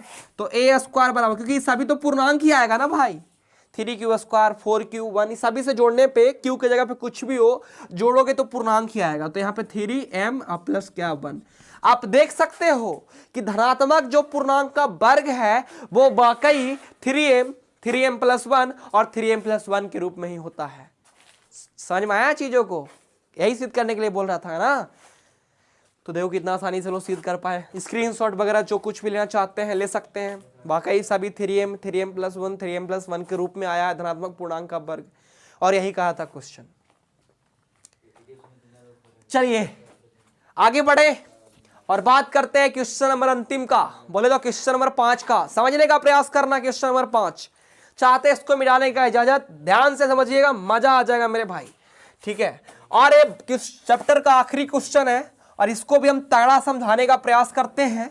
अगर आपको लग रहा है ना कि हम बहुत स्पीड पढ़ा रहे हैं तो क्या करो कि वहां पे YouTube पे ऑप्शन होता है, अगर YouTube पे मेरा वीडियो देख रहे हो तो YouTube पे होता है ऑप्शन, उसको कर लो स्लो और देख लो वीडियो को, मजा आ जाएगा, ठीक है। नहीं तो ठीक है, स्पीड है, ऐसा नहीं कि बहुत वियार्ड में पढ़ा रहे, स्पीड पढ़ा रहे, ठीक है। आप बस पीछे वाला ध्यान से चीजों को पढ़ो, फिर मेरे पास ए पढ़ना स्टार्ट करो, क्लियर हो जाएगा चीजें। बात करते हैं भाई आज का आखिरी क्वेश्चन, हम पढ़ते हैं उस क्वेश्चन को, आप देख लेना, ऊपर पढ़ लेना, और अगर बैठना तो पेन पेपर के साथ बैठना, ऐसा नहीं कि में ना करने के लिए। समझ में आया कि नहीं?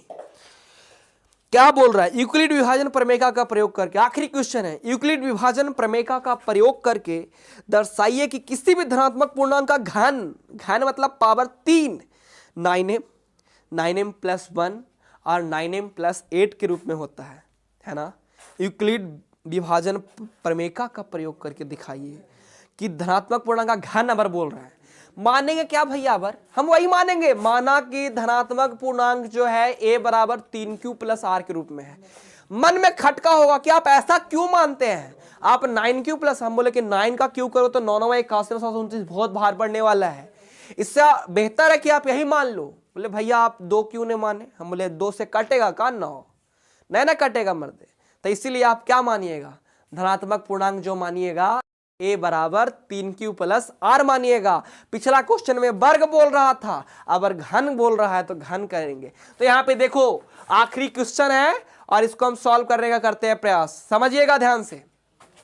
लिखते हैं आखिरी क्वेश्चन, माना कि, ठीक है, धनात्मक पूर्णांक का रूप, ठीक है, a बराबर 3q + r के रूप में है। याद आ रहा है भाई? याद आना चाहिए। भाज बराबर भाजक गुना भागफल प्लस शेष, भाजक यहाँ पे है 3, तो शेषफल हमेशा भाजक से छोटा होता है, 0 से बड़ा या 0 के बराबर होता है। इतना बार नहीं, 5 क्वेश्चन में 5 बार हमने अप्लाई किया है, तो इसको भूलना नहीं है। अब बता दो यहाँ पे तो r बराबर क्या हो जाएगा, 0 हो जाएगा, 1 हो जाएगा और 2 हो जाएगा कि नहीं हो जाएगा, आप बता दो। बिल्कुल हो जाएगा। अब क्या करेंगे, बारी बारी से करेंगे वैल्यू को पुट। सबसे पहले बात आया 0 का, तो लिख देते हैं जब r बराबर 0 मेरे भाई, क्या आप माने क्या थे, a बराबर 3q + r माने थे, रखिए वैल्यू उसमें और अंतिम में m के फॉर्म में लिख दीजिएगा, पूरा q को ब्रैकेट में रख के और बाकी जो प्रूव करना है उसको रख के आप m उसके जगह पे यूज कर लीजिएगा। आइए a बराबर माने थे 3q + r, तो 3q प्लस क्या हो जाएगा 0, बोले तो 3q + 0 वो तो क्या हो जाएगा 3q, दोनों तरफ क्या कीजिएगा मेरे भाई, घन कीजिएगा, क्योंकि घन बोल रहे हैं तो लिखेंगे दोनों तरफ घन करने पर पावर 3 करने पर। अगर दोनों तरफ पावर 3 करोगे तो हेने हो जाएगा a के पावर 3, आने हो जाएगा 3q के होल क्यू। सही है कि नहीं है? अब आगे बढ़ते हैं। a क्यू बराबर 3 का क्यू 27 हो जाएगा और q का क्यू के पावर 3 हो जाएगा। अब आगे देखना ध्यान से, a क्यू बराबर क्या 27 q के पावर 3 को लिख सकते हैं 9 इंटू 3q के पावर 3। अब आप बोले कि भैया आप गुस्सा आ गए हैं, बोलो क्या है, इसीलिए कि आप 3 अगर कॉमन क्यों नहीं लिए, अगर 9 कॉमन क्यों लिए, हम बोले कि देखो ना 9m चाहिए तो ये 9 हो जाएगा, ये अंदर वाला के m बोल देंगे। अगर 3 कॉमन लोगे तो अंदर वाला के m बोलोगे तो 3m ना हो जाएगा। यहाँ बोल रहा है 9m प्लस 1 और 9m प्लस 8, तो इसीलिए हम कितना कॉमन लिए हैं 9 कॉमन लिए हैं। इसको बोल देंगे m, तो देखो आ गया 9m। आया कि नहीं आया? अब आगे जब r बराबर 1, जब r बराबर 1, अब मेरा समझदारी समझना, a बराबर क्या माना था 3q प्लस r, तो यहाँ पे हो जाएगा 3q और प्लस क्या मेरे भाई 1। बोलो होगा कि नहीं होगा? अब आप बता दो दोनों तरफ क्या करेंगे, घन करेंगे, क्योंकि घन बोल रहा है। दोनों तरफ घन करने पर, अगर दोनों तरफ घन कीजिएगा तो देखो तोहनी के बहुत बनी के फॉर्मूला याद नहीं होगा, कहा कि तोहनी तो है अच्छा लगेगा। देखो पावर 3 कौन फॉर्मूला आया पता तुमको चला, a प्लस बी के होल क्यू। फॉर्मूला याद है a प्लस बी के होल क्यू? जे हमारे वीडियो भी देख रहे हैं ना उनमें पक्का जाते हैं, 70% बच्चा को फॉर्मूला नहीं याद है। अब हम छोड़ो, हम अपने एगो चेला से पूछ लेते हैं, बताओ a प्लस बी के होल क्यू। देखो चल गया शर्मा के, शर्मो नहीं आया, अभी चिल्ला चिल्ला के बोल रहा था कि हमको आता है। और खींच के इधर लाओ तो उसको बरेरी पूछो तो दो तमाचा मार के। हाँ बोलो बोलो, इसको बुलाते हैं, इधर बुलवाते हैं, इधर आओ। आ ही नहीं रहा है, देखो याद नहीं ना है तुम मुझे, तो बोलो तो हम सुन लेगा लड़का लोग, बोलो ना, तू बोलो तगड़ा। हाँ सुन, माइक ऑफ करके, इसको पता है कि हम गलती कर देंगे, समझ में आ रहा है कि नहीं आप लोग के भाई? चलो कोई बात नहीं, तू लोग याद कर लेना, a प्लस बी का होल क्यू। हम किधर लिख दे, इधर लिख देते हैं, इधर दिख जाएगा तू लोग के। a प्लस बी देखो तो दिख रहा है technical, A Q plus B Q plus 3a square B plus 3ab square, ये होता है फॉर्मूला। याद नहीं है तो याद कर लीजिएगा, क्योंकि इसमें काम आ जाता है। देखो तो दिख रहा है उसमें कि काट रहा है ये वाला ना, तो फॉर्मूला एक नहीं भुला जाएगा ना, दिख रहा है का? सही है, तो देखो याद हो गया होगा। अब इसको तोड़ना स्टार्ट करो। ए क्यू बराबर a प्लस बी के होल क्यू, तो एक क्यू मतलब 3q के whole cube plus B cube मतलब 1 के Q plus 3a square B, तो 3 लिख दिए, a स्क्वायर मतलब 3q के स्क्वायर, अब b मतलब 1 प्लस 3ab स्क्वायर, तो यहाँ लिख दीजिए प्लस 3a मतलब 3q और b स्क्वायर मतलब 1 का स्क्वायर। अब तनी जल्दी करो कि स्पेस तनी कम है हमारा पास, जो समझ ही रहा है। तो हेने देखो एक क्यू बराबर 3q के होल क्यू हो जाएगा 27q के पावर 3, है ना, 3 का क्यू 27 है, q के पावर 3 था, q के पावर 3। एरा बाद में लिखना, कहा कि देखो बेचारा है अकेले, तो अंतिम में लिख देंगे 1 का क्यू 1। ठीक है, अभी इधर करना, 3 का स्क्वायर 9 और q का स्क्वायर q स्क्वायर, तो 9q स्क्वायर में 3 से जब गुना कीजिएगा 27q स्क्वायर आ जाएगा। क्लियर है? यहाँ देखो 3 3 ही 9q और 1 का स्क्वायर 1 है, तो यहाँ पे 9q हो जाएगा। और फिर आप लिख दो 1 का क्यू को, तो 1 का क्यू कितना हो जाएगा 1 हो जाएगा।